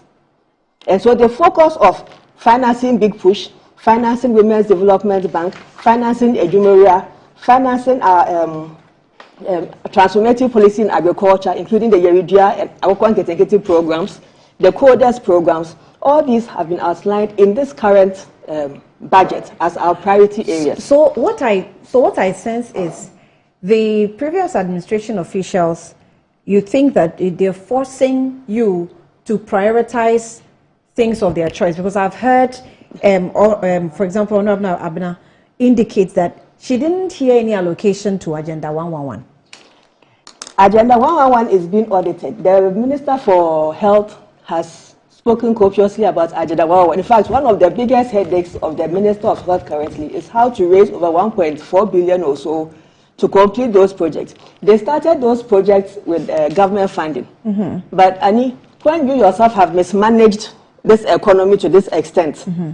that we are out of international markets, even our bond markets, our own domestic bond markets, we have challenges with it. Currently, government is only prioritizing treasury bills to raise money, and then tax revenues. So we are already constrained. And the priority of the NDC is to start with what we have promised in our manifesto. That was why the people voted for us. But that is not to say that the NDC will not complete uncompleted projects, because the fact of the matter remains that uncompleted projects, when they are not dealt with in the immediate to medium term, become an additional cost to a government. So the priority is that let us rationalize all those uncompleted projects. And an audit has already taken place on at what level each project is and how much it's going to cost to complete it. But let me just chip in one little thing. You are complaining about Agenda 111. You people in Anomabu Fisheries College, I also say this thing because I always say this because it annoys me so much. Anomabu Fisheries College was 97% completed. All you had to do was provide furnishing and then employ faculty and start Anomabu Fisheries College. For 8 years, Anomabu Fisheries College was sitting there. And you complain about uncompleted Agenda 111, which when you were campaigning, you were drumming to the whole country that you built 111 hospitals. It turns out that none of them is operational. And there was one that they attempted to finish so they could use that as their propaganda showcase to tell everybody that they've succeeded in building 111 hospitals when all that has been a lie. Annie, a government has a 4-year term. And as much as we would like to solve all problems within one budget, we are constrained on revenues. We are constrained on fundamental challenges within the economy that we inherited. But nevertheless, we hold true to the promises. His Excellency John Dramani Mahama holds true to the promises that he made to the good people of Ghana, that we are going to rationalize the expenditure. We are going to deliver on the things that we've promised them. On the issue of hardship, at the time when we were complaining, one of the challenges, not just because Ghanaians were complaining, because all of us felt the discomfort that we were experiencing from the 2022, when their mismanagement went on an all-time crescendo. When the debt that she's talking about, that debt ballooned to over 80% of GDP. And that is what even triggered the need to go for a fund program and to start the debt exchange program. The debt exchange program took away investments of 1.3 million Ghanaians, 1.3 million households whose investments, future pensions, savings took a hit. You saw the middle class was almost wiped out because of what? Mismanagement, corruption, unbridled and excessive spending. Like the government purse was. But they said it was voluntary. What was voluntary? The debt exchange program. Now, if you didn't sign up for it, you're going to lose all your money. If you don't know. So, Annie, we said we're going to ease hardships, and this first year budget has shown that we're serious to that pledge. We've removed emissions levy, we've removed e-levy and betting tax. We've started the process of removing COVID-19 levy, because that one is one of the anchors of the IMF program. As the process started. Yes, and so it takes some bit more effort to try and work on that one. But e-levy, betting tax, emissions levy, Honorable Ato Forson has presented the paperwork to Parliament last week after he read the budget for the process to start. Today, we are recalibrating VAT and NHIL to help on the revenue side. So you know that when they came to office, they tricked all of us with mathematics. They decided that at the end of the total sales, we'll calculate VAT independent of NHIL, and so they end up taking more monies when you calculate it like that. And in the past, prior to doing that, it was calculated as one tax, VAT and NHIL, and then it split when it gets to the tax administrators. They changed that format. So we are reviving that old format again. Back to what it was. And that helps with the people's disposable income, because if you're not paying the tax on it, it's now money that comes back to you. We're enforcing compliance. She mentioned that currently we're doing about 15.8% of tax to GDP. And that is very low. But we've identified that a lot of the reasons, one of the reasons why people are not so keen on taxation, especially when you look at those in the informal sector, is because of how cumbersome the whole process is to them. I don't know if you've ever worked on a tax documents, trying to do your tax returns, file your tax returns. It's about 4 pages. And for an SME person, sole proprietorship, where you are your own marketer, distributor, HR, everything, it's a very cumbersome document to fill. I remember when I was first exposed to it, I had to go look for an accountant to help me. I mean, most companies do that. It's just a... But when you're SME, you can't afford to be engaging an expensive accountant. So they've simplified the process now. It's just a one-sheet document for simple calculations. And then when you finish, they appreciate the fact that a lot of the people in the SME space, informal space, are actually people who use more of young phones than even smartphones. So there's a USSD that is going to be used to, what's it called, allow for payment of taxes. And this is supposed to rein in taxpayers in the informal sector and ensure compliance. And this initiative alone can bring in not less than 2.8 billion of tax revenues that we've been losing, because it's been difficult to calculate that side, because their activities are more on a cash basis. So it's difficult to calculate and to gauge what exactly that they've been doing. Then also, on the issue of the validations that Honorable Ato spoke about, a government has come into power. Suppliers are chasing government officials. Contractors are chasing government officials to the tune of well over 50 billion Ghana cedis that they are owed. Now, how much money did you even leave us in the sinking fund to cover debt servicing? $64,000. But you have all these liabilities chasing government's Ministry of Finance for payment. The Minister of Finance said, no, wait a minute. We didn't see these things in the transition when we were reporting on the economy and our debt status. So let us go and ask the MDAs, ministries, departments, and agencies to all come and tell us what's the exposure, what's going on in your agencies. And it turns out that even that figure is way higher. Because aside the debt on all these agencies' books, Controller himself is also sitting there with his big sheet, waiting to disburse almost 30 billion Ghana cedis, which they don't have. So they are waiting for the Minister of Finance to send that money so that they can start making payments. So Honorable Atoforsen said, no, we can't just make payments like that. So now we're going to have an independent audit of all these claims, whether those projects actually exist, whether you had a proper contractual arrangement. How do you sign contracts worth over 100 and something million without what's it called? One, budget for it, without there's a technical term that they use, this certification process to start the whole process. And none of those things were done. So how do you expect that the government is going to make all these payments upfront just like that? It's not possible. Now, the 24-hour economy. Let's take the policy on free sanitary towels for secondary school girls. That loan is about 93 million initiative. I remember last year when we were having the conversation about import substitution, and Abena had visited some of these sanitary pad companies. I remember you mentioned Fatex. There were two others that you mentioned. Are you here? The Ghanaian-owned ones? Yes, are you here? Make your submission. So imagine these companies, right? Now, through government policy, and government now says that we are going first and foremost with local content, made in Ghana goods.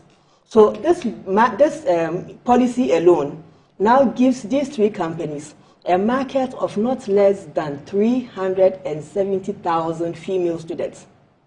Imagine what that demand alone will do to these three companies. There's going to be a lot of pressure on them to deliver. It's going to draw interest with other private firms who are producing tissue paper and the rest to now think of adding sanitary towels to their line of production. It's going to interest new entrepreneurs and investors to now come, wait a minute, there's a demand for this thing because it's huge.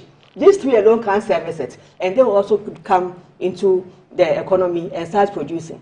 But now, let's go to the first three, who I mentioned earlier. Fates and I'm surprised that the two are not coming. But anyway, if currently their production capacity allows them to even produce 30,000 pieces, imagine what this new policy is now going to do to them. It means that there's now going to be an increase of demand on them, and they are now going to increase their production. The installation doesn't change. It stays as it is. But they can now introduce a three-line production system, a three-line shift system for workers to now come through and produce to meet the demand, because they, as I said, are the ones who are currently in the system, and their priority is to focus first and foremost on locally produced goods. That is the initiation of a 24-hour economic policy. That's an initiation? Yes. So you're giving us snippets of what's happening? Of the document yet to be provided to Parliament? Yes, but I'm practicalizing it out to you. Okay. Now, land. Yes. On another initiative in the budget, because one of the challenges that we referenced is on procurement. Currently, as we speak, there's a disconnect between procurement, and she was managing the budget, so she knows this, that there's a disconnect between the budget and procurement. So there are agencies and the rest who are undertaking procurement that have not been outlined in the budget. And so when you talk about budget releases and all these are some of the issues. Now, His Excellency John Dramani Mahama and Honorable Atoforsen have now taken the initiative that no, we can't continue business as usual. So now, procurement is going to now connect to the giftment system and to make sure that every procurement that goes out is in line with the budget. And we're not going to spend outside the budget. So in agencies, individuals who are doing their own thing on the sites and calling their own procurement, it ends. Now, there's even punitive measures to anybody who now goes outside of this system and goes into anything that is going to bring unnecessary expenses on government. You are going to be held responsible. The government will be spending within its means. Within its means. And that's a beautiful thing. Will not go beyond. Will not go beyond its means. And that is one of the beautiful things about this initiative. Okay. But it will be surprising to you. I'll use an example where government has stayed within its Actually, it will be surprising because we've never been able, well, in my lifetime, I've never seen us spending within our means. I'll give you an example of an initiative that sounds unusual until you see it in practice. Yes, of course. I'll give you an example. The last time they had a treasury bill rollout, government offered to buy treasury bills at a certain quantum. And I think the total interest was more than what government needed. The old system would have broadcasted to the whole country, oh, we've had excess interest in treasury bills and blah, blah, blah, blah, blah, so we're going to take out more money. And Abu Latouf's Nization the money, Muhammad said, no, we asked for this quantum of money. This is how much we are taking. The rest, the banks should go back and lend it to the private sector. So we are no longer crowding out the private sector.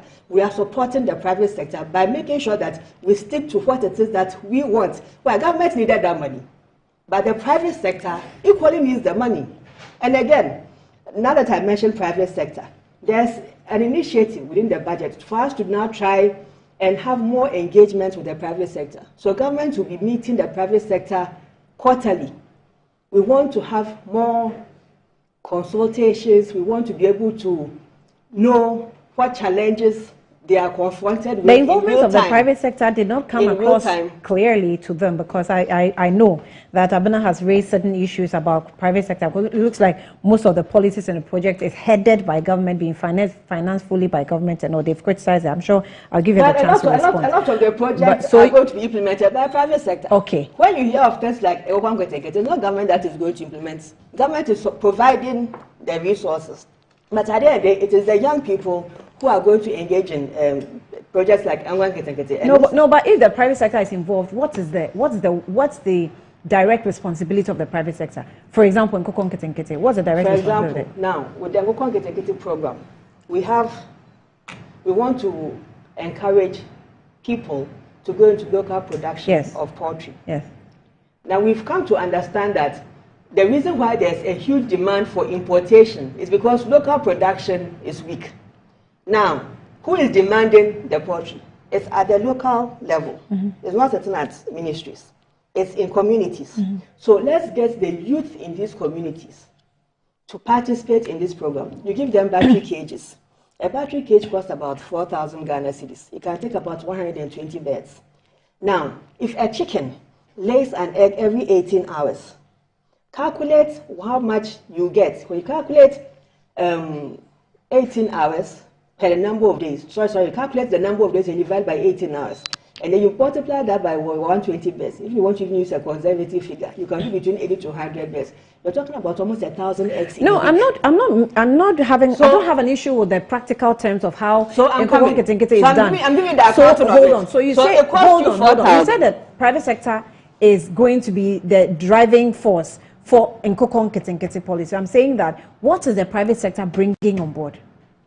Apart from government providing battery cages. Somebody is going to build these battery cages. Somebody is going to provide feed. Okay. Somebody is going to provide the veterinary services that these birds need. Okay. Including the medicines. Somebody is going to market them, including the eggs and the chicken itself. Okay. And all these people are not on government payroll. These are private, little cluster private individuals and businesses who are performing these functions. So though the program references one project called Nkokon Ketenkete, when you aggregate it and you deploy it, you see the actual quantum. But government's role at the end of the day, when this project is initiated, is to also now come back and, as we were doing in the last administration, to make sure that we cut down on the importation of chicken. So we are going to ask for those who go into the large-scale poultry farming, we are going to ask importers that they cut down on the import bill and take local content percentage to offset, until as a country we are totally able to wean ourselves off poultry, imported poultry, and then have local production of chickens. All right, I'll come back. Let me read a few. Commencements of notice. This one says that that's the term for the starting of a contract. Yes. That's what you wanted to remember. Yes, thank okay, you. So commencement of notice, what you wanted to. I heard the finance minister say it if you don't have one contractor.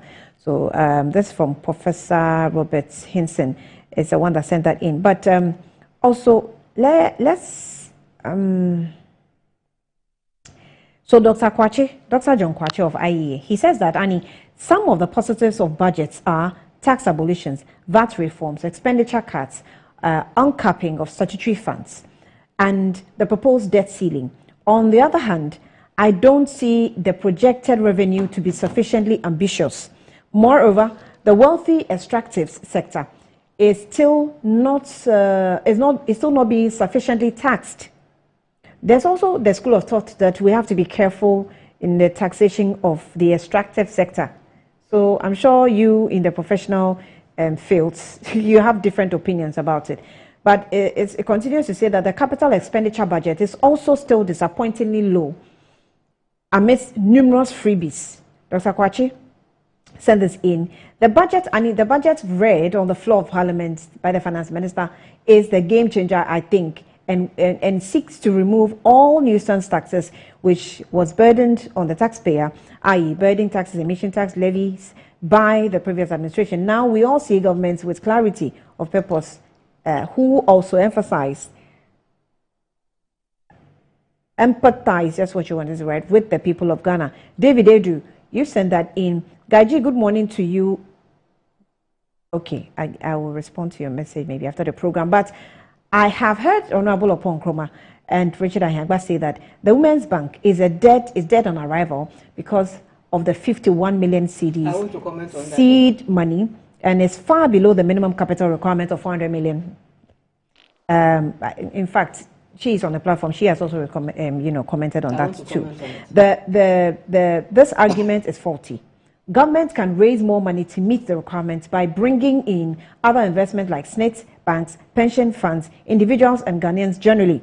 It depends on the vehicle government wants to use. Besides, as a deposit-taking institution, it is allowed to receive monies by way of savings, investments, and the rest which will lend to the women. Moses Bedi, you sent this in. This says that, Annie, so this is on the Galamsey issues. There is a serious Galamsey ongoing on the Riverdinsu bridge at Obotumpan, which separates the New Jabin and Suhum constituencies, and it's just short 10 minutes drive from Koforidua Township. I'm concerned about the Galamsey activities happening just 500 meters away from the water treatment plant. Wow. That supplies Koforidua town through Ghana Water Company. It's interesting to note that those who called for a state of emergency and a nationwide strike last year seem to be quiet now, while the Galamsey menace continue to escalate. Gideon Ajapong Bibieni, it's not accurate when you say that those who are calling for they are not. In fact, some of them have met the Minister for Lands and Natural Resources, I think just yesterday or so, and there's a roadmap. So we're still calling, we're still shouting anyway. I have to go for break and come back. I have a few minutes to go, but let me take a breather. When I come back, I'll give you some minutes to wrap up, and then we see if we can touch on the Galamsey. I'll be back shortly.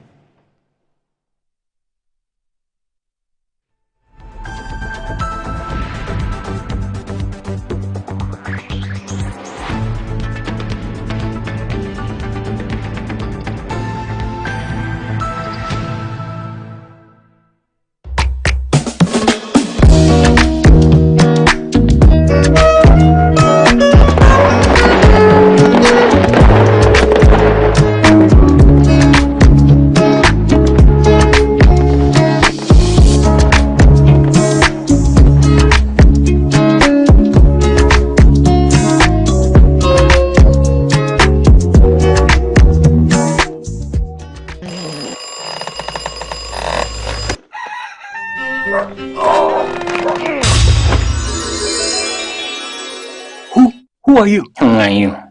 Charlie, I'll be you from the future. Who doesn't sleep on that slice of bread called mattress anymore? Don some slippers, then follow me. It is part of mattress we did the front there. Yeah? Happiness mattress where the bed for me. Wait, what are you doing?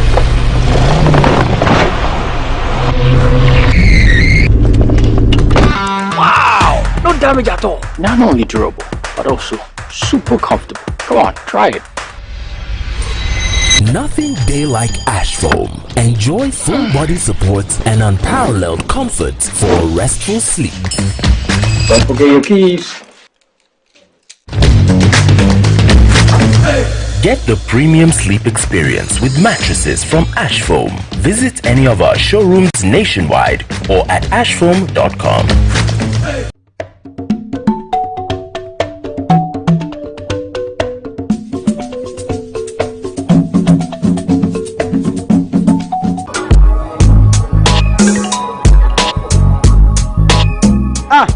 Customer, I don't know who to say. Malaria been actually me, man. No more drama, man. Still. One of them give us. Give us a solid. Yeah. Sorry. What lost of so give us here and turn down. What's over that song? That's when they give us the and turn down. Give us a bad mixture. Let us try the and turn down.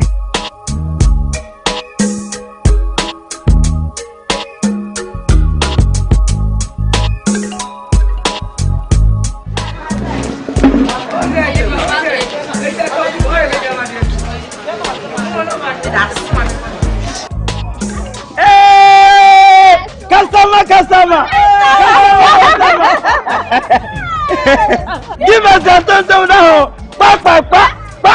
Onuya kayo oba wa fafuro nom de o ma no bonu fo nom akwada won yimfie dumie no ono nso nom. You the answer to my prayers. You with me everywhere. You're my angel, miracle. You all I need tonight. Give me shelter from the rain.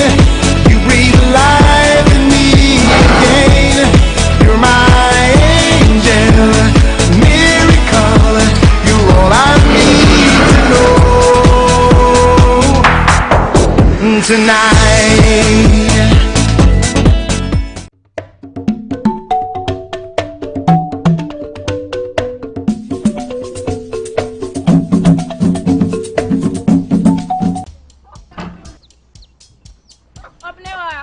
Mommy.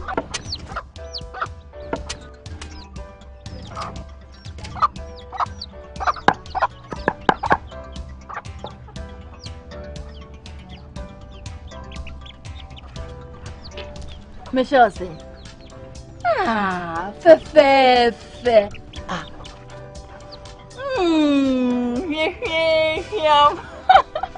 Different era, better result. Time has changed and time has brought Kel Choco Toothpaste, healthy gums, anti-cavity, fresher breath, and it whitens teeth.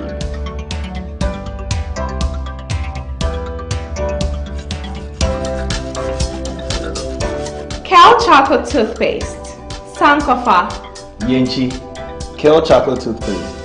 Happy smile. This advert is FDA approved.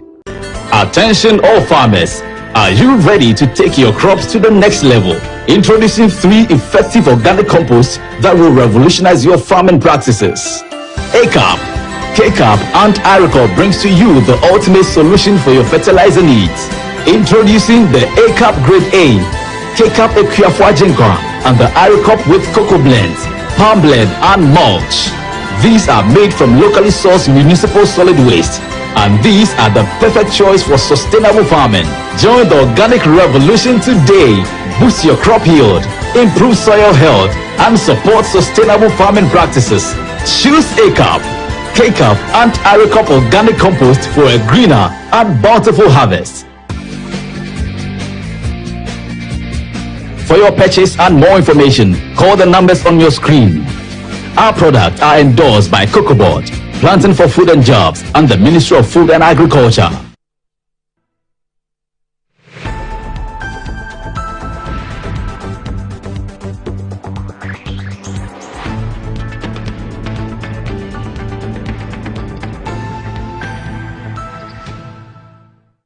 Welcome back to Good Morning Ghana. We still have in the studio the former Minister of State for Finance at the Presidency, Honorable Abna Ose Asari. What did you say? You want to rearrange it? Okay, and also Member of Parliament for Itiwa East constituency. She's also your new chairwoman, chairman for the Public Accounts Committee. They've heard enough of that. No, they haven't. They haven't. It's new, so they have to hear.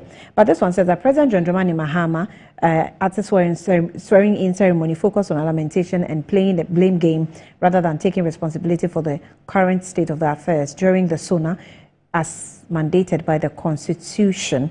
He failed to address issues effectively and instead started to making excuses. In his recent how did he make excuses? Because I think he just presented a state. Sometimes people when you write your messages, please be factual. Because if I choose to read them, I must be reading facts as the work I'm doing here too, okay?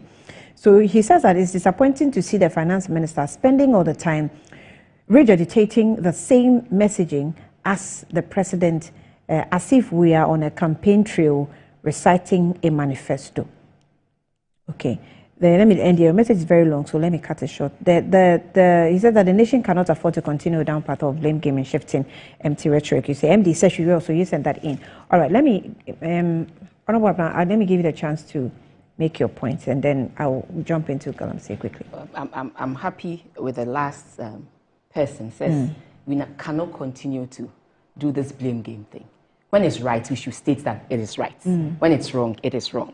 Clearly, when you inherit an economy that grew by 5.7%, you cannot tell us the economy is in an ICU situation. 5.7 when you left 3.6% in 2016 when you were leaving. When you left a debt, you took Ghana's debt from 47.8% in end of 2012 to 72% by 2016. And then we come, yes, we all mention every time. I'm happy my sister here, Gabriella, said that there was global crisis in addition to our domestic issues, and that resulted in what we saw in 2022. Anytime they fail to admit the fact that there were global crisis, but when President John Mahama goes out of this country and he speaks on any topic concerning economic issues, he mentions and acknowledges that clearly there were global crisis. Yes, the global crisis, in addition to our own domestic issues, forced us to go to the IMF eventually after 2022. There we saw inflation moving by 54% and the cedi losing strength against our trading currencies. Currently, as we speak, inflation has come down to about 23% and debt to GDP ratio is 61.8%, better from what we left off, we inherited in 2016. My sister here also mentioned quite a number of things, brilliant ideas on the revenue strategy. But let me tell you that when you go on the Ministry of Finance website, the medium-term revenue strategy, as agreed with the IMF, all these things are there, with the exception of the decoupling of the VAT on the GET Fund and the NHIL. All the measures that were announced in the budget are in the medium-term revenue strategy. So that is why I'm saying it is nothing new. This is nothing like reset. You go on the website, the medium-term revenue strategy is there. And let me also put it out there that the COVID-19 levy, the E-levy, and all these other levies are anchors of the program. So you cannot pick and choose that, as for COVID-19, I'm leaving it because it is an anchor of the program. All the revenue measures, including COVID-19 E-levy, are parts of the program. And these are revenue lines that bring in so much money. Last year alone, these two revenue lines brought us 4.7 billion Ghana cedis. And all we are saying is that, yes, you want to take out E-levy, you want to take out this, but be honest with Ghanaians that you cannot pick and choose that I'm taking away E-levy and keeping COVID-19 and following the process because it's an anchor to the IMF program. All the revenue measures are anchor to the IMF program. The taxes that you promised that you were going to remove when you come into office. Yeah, what I'm saying is that don't say that is an anchor to the IMF program, that's why you are leaving COVID-19. All the revenue measures are like that. What you have to do is, once you take some out, you have to replace it to close the gap. So the revenue gap? Yes, you have to close the revenue gap because on the IMF program, you have to raise revenue to a certain tune. And also, as Ghanaians, we need to raise revenue for our own domestic use.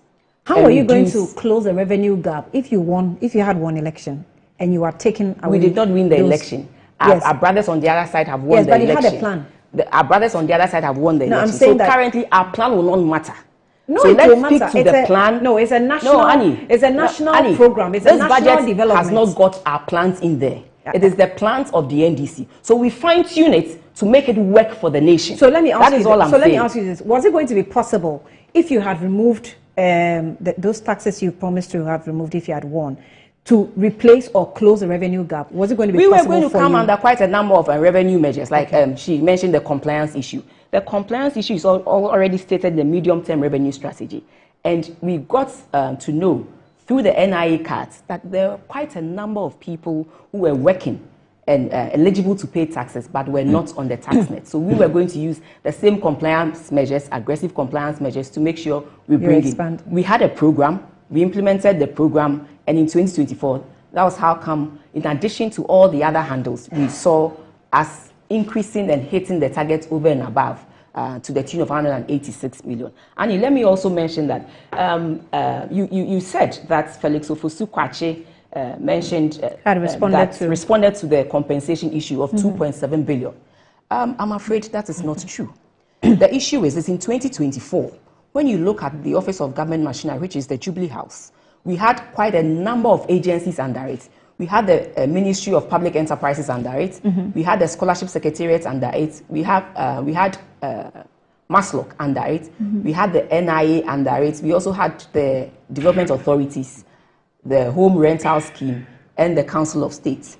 And in 2025, is the National, the Council of States, the OGM headquarters, the National Security, and and government communications that we find in there, in addition to the smaller agencies that are in there. So when in 2024, with all these agencies, you had a salary of or compensation of 326 million Ghana cedis. And here we are, public enterprises is gone, so it's no more under OGM. Scholarship Secretariat has been moved to the Youth and Sports Ministry. The National Identification Authority has been moved to the Interior Ministry. The IPEP program has been scrapped. So if you tell me that you scrap all these programs, you introduce national security alone, in addition to the existing ones, SIGA was under OGM, SIGA is now under Ministry of Finance, so it's also not there. And then you tell me that you take out all these agencies and bring only Ministry of, former Ministry of Information, and then you add on national security. It should go up to the tune of 2.7. That's a lie. It can't be true. National security last year had a budget of 1.28 billion as their compensation, assuming we add the 10%, which the president gave to public workers in 2025. Fast forward, let's say, to 1.5 billion. 1.5 billion. And then we had the existing 300 million, because quite a number of them are off. That is 1.8. You cannot explain to me that the 78 staff and directors of Ministry of Information alone is $1 billion.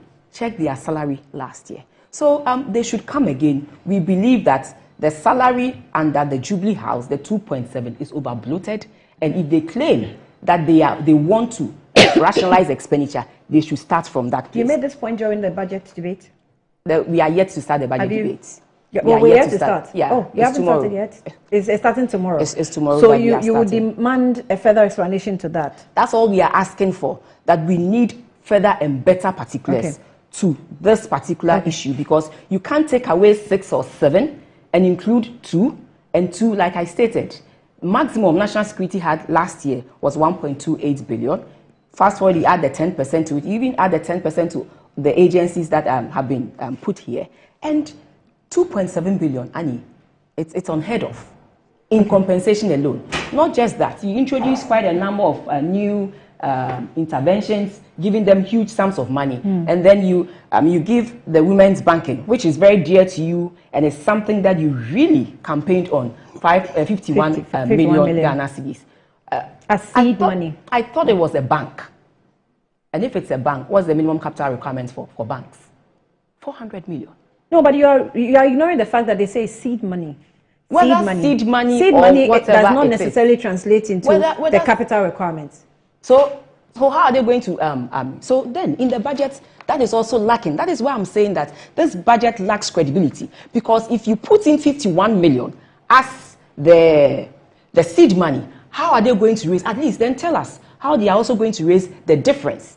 That is also absent in here. And like I say, it is your first public policy document that speaks to your manifesto and all the policies that you want to churn out. So we should find it in here, what you really want to do. And lastly, let me also talk about the fact that I did not see much in the private sector space. My sister was talking about the cages and all those things that we provided. But then you cannot say you inherited an economy that is growing at 5.7. Inflation was coming down from that huge number of 54%. GDP to debt to GDP at 61.8. All these numbers are far improvements from what we inherited in 2016. But if you need to create that enabling environment for the private sector. So I was thinking that when government says, I am rationalizing expenditure, you actually reduce your expenditure. But here we are, like I mentioned earlier, from 250 to 290 billion. But you do not see specific interventions stated in the budget for the private sector. If government really wants to rationalize expenditure, he should give the heavy liftings to the private sector, so that the private sector will take off all these things. Usually the private sector they usually give us more permanent jobs than the government to do.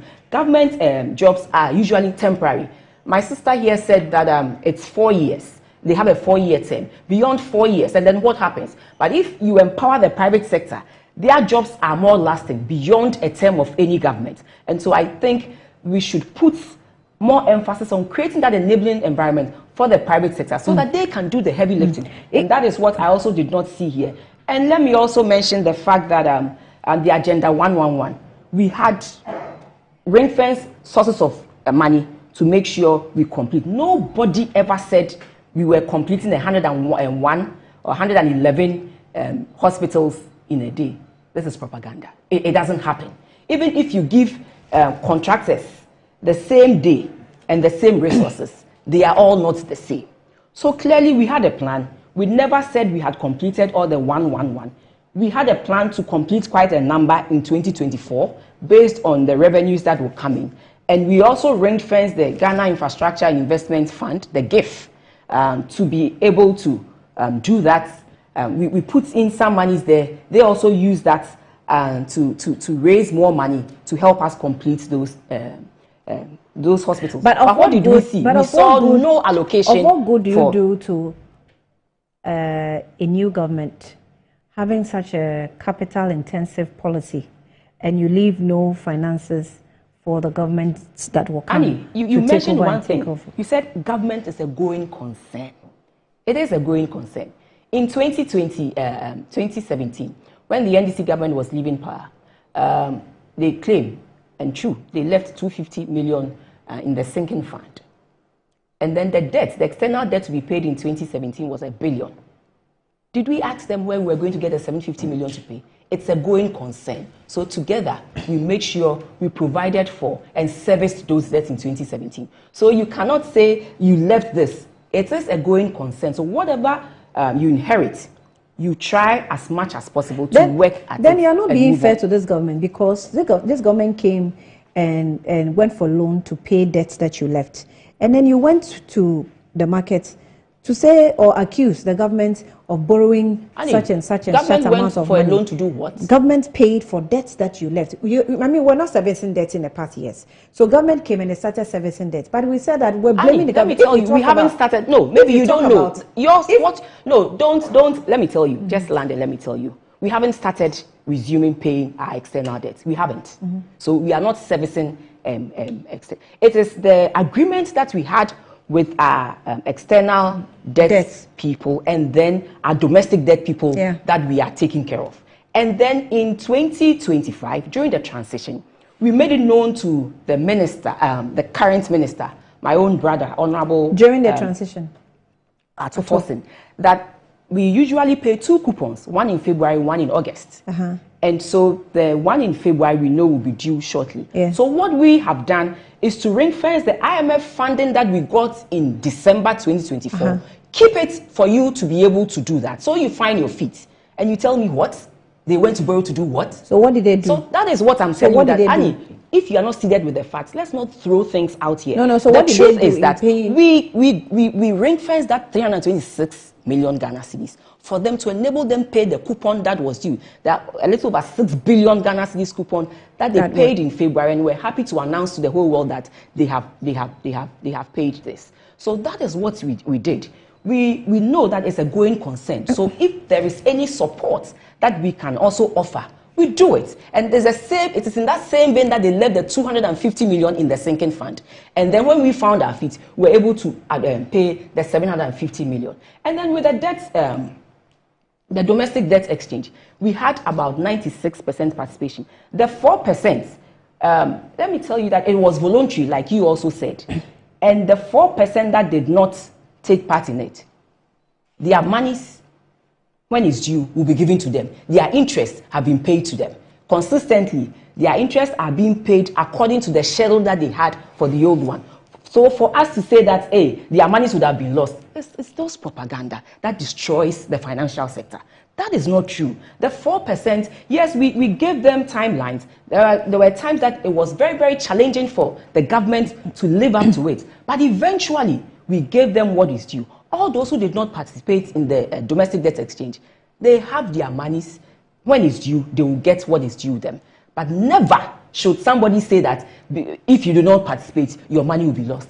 That is a lie. It's a lie that you don't I beg of us that we are building an economy where what we say affects the markets. So let us watch and say what is right. If it is wrong, I expect you to say it is wrong. But if it is right, don't shy away from that. You saw what the minister did when it came to the debt to GDP ratio, when it had come down to 61.8. He was reluctant to say it because of the propaganda that had gone on that the economy is in ICU, this and that. He found it difficult to say that debt to GDP ratio had come down to 61.8%, and we had grown the economy by 1.3 trillion from the 219 billion Ghana cedis they left with us in 2016. I think we are even overemphasizing on institutions and MMDAs that are owing. Did the economy go through crisis? I'm sure my sister here read it to you that in addition to the global crisis, there was some domestic issues as well. She read it here.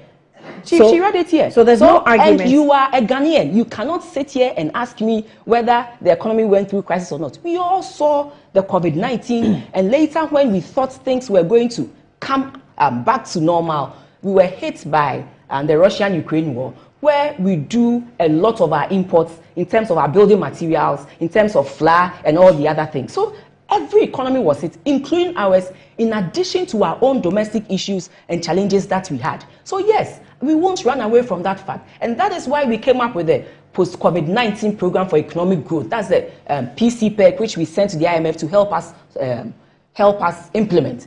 And 2 years down the line, what have we seen? We've been able to grow the economy to the tune of 1.2 trillion. The growth has increased to about 5.7%. And this time, industry did so well. So things are coming up. All we are saying is that create that enabling environment. Let's put aside the propaganda and all those things and make sure whatever we say are facts, are the truth. That will support the economy. I wanted to make, but I wanted to make reference to it properly. Mahama government borrowed 67 billion Ghana cedis from T-bills in 2 months, Gideon Boako. And the story says that Gideon Boako, Member of Parliament for Tano North Constituency, has disclosed that the Mahama-led administration has borrowed 67 billion from Treasury bill market within the first 2 months of 2025. In a Facebook post on Sunday, 2nd March, he highlighted the government's heavy reliance on short-term borrowing as at the end of the Friday auction, the total borrowing from T-bill market from January 10 to February 28 is 67 billion, he stated. And that was on his Facebook, so it was captured. And then he said that the revelation has sparked debate over blah, blah, blah. Okay, that's just after. What did the government borrow this money for?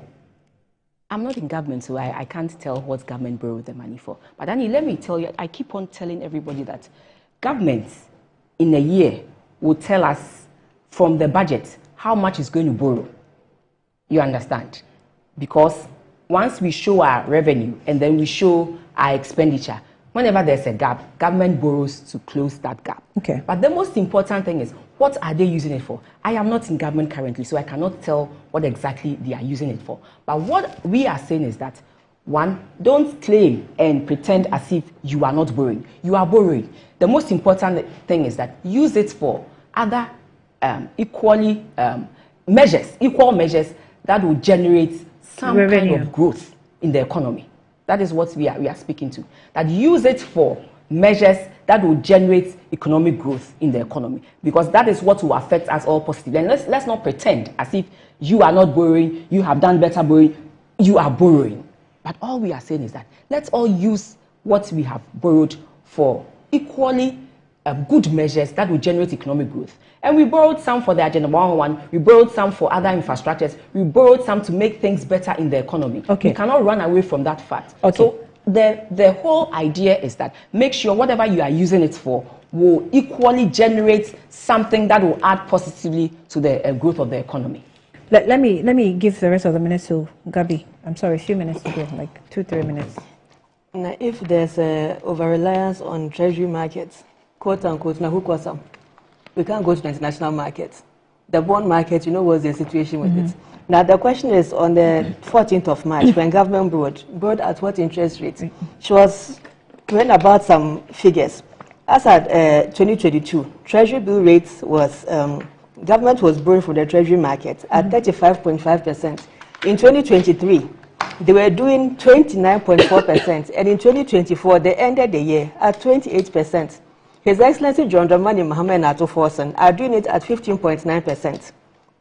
Now, she mentioned the GDP growth rate. Yes, 5.7 on industry strength. But when you trickle down into the data, it is actually in mining. And that's one of the reasons why we've decided to target a 3% increase in the mining taxes. Because, Annie, we've had conversations where we've sat here and we've asked, what benefit do mining communities derive from mining all the gold? And we come back to contractual arrangements in mining. But government is now saying, look, today an ounce of gold is above 3,000. The cost of producing the gold is less than 60% of that amount. So on the profit side, we want to increase taxation on the profit side to help these communities. And I think it's a good idea. It doesn't mean that it's enforced in perpetuity. It will be reviewed as and when. Then in addition, in the Minerals Investment Fund, they've been keeping their monies supposedly to be investing in mining and all kinds of extractive ventures. Now government is saying 80% of that money should come to consolidated fund, because this is a huge money that is sitting under the MIF. Then she was also making references to more figures. When is the truth? She said we should speak the truth. In 2022, you know that inflation was 54.1%. We all cried in this country. 2023. Based on global crisis and domestic issues. In 2023, we were doing 23.2%. In actual fact, in 2024, it inched up to 23.8%. Today, as at February 2025, it had dipped to 23.1%. Today, we've seen reduction in fuel prices. We've seen stability in our currency positioning. Today, the cedi is not flip-flopping like what it was doing a year ago, and we're in the 3rd month of the year. By this time of the year, companies are thinking of how to repatriate their profits. There should be demand on the foreign currency, but government is able to manage it, and the currency is still stable. Treasury rate is declining. Interest is going to follow suit, and the private sector will be able to borrow more, because now cost of borrowing has reduced. The private sector is looking forward to getting access to these funds to invest, and that's how we're going to grow the economy. Gone are the days when there was heavy dependence on the fiscal side. Now the focus is let's support the real sector to deliver. And but the debt payment is also very important, because it's the 67 debt to GDP. No, the borrowing 37 billion that we're talking about was borrowed to pay debt. So in natural sense, about the 7 billion of the 67 is the financial flexibility government has, because the 60 billion was used to pay debt. You have to service your debt anyway. And the debt overhang on government is huge. Yes, so I can understand that we're talking about using the monies we borrow, you know, into projects that will repay itself and stuff like that. But we also have to service the debts at the same time. When you say debts, what do you mean by and the treasury bills? they are used to fund the budget. You understand? When you take monies from the treasury bills, it's because government wants to use it to fund the budget. So, service debt, it is to fund the budget. All the nice things that the government wants to do, all the plenty talk, including the 290 billion in appropriation, that is what it's used for. So when you say service debt, it's like you don't make that connection. No, but we took over debt from 2024. The connection is that every government takes over debt. Kufuor left Ghana with 9 billion. And then the NDC came to 122 billion. So it's not like from nowhere, 2024, we have this amount of debt. But the truth is that the T-bills you are talking about, we are taking debt to pay. It is to fund the budget. And clearly it's stated in the budget that we are taking this to fund this. And debts in every nation, there exists a portion of their financing in debt. Unless there's no nation, but there's a nation. Every nation has that component. But the most important thing is that you use it for things that will equally generate economic growth for the nation. That's the most important thing. Not on Kinky or watch parties to celebrate IMF. So we wanted to, give ourselves some time to talk about Galamsey. Obviously, budget is quite broad, so we could not actually make time. It's going to be moved forward to Good Afternoon Ghana, where we are able to follow through with the program launched today. So it's a Blue Water Initiative.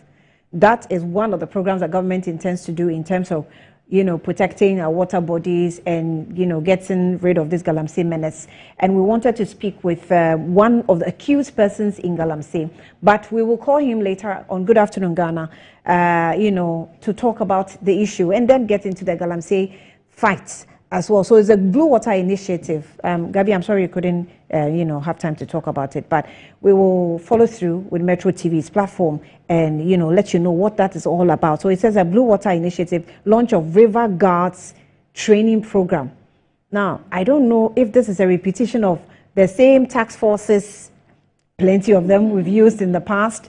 We'll be asking, asking questions on that. The venue is Naval Base, Ezinlebo, is that what's called? Integrated. Yes. Yes, Naval Base, Ezinlebo, Jomro, Western Region. So we will be following up. It's today, 17th of March. Thanks for watching and good morning.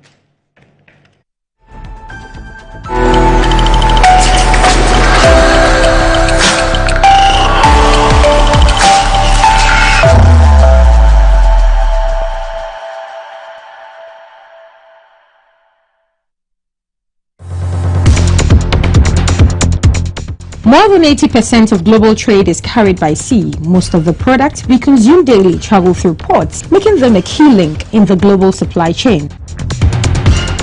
The Ghana Ports and Harbours Authority is committed to ensuring the enhancement, resilience and sustainability of port infrastructure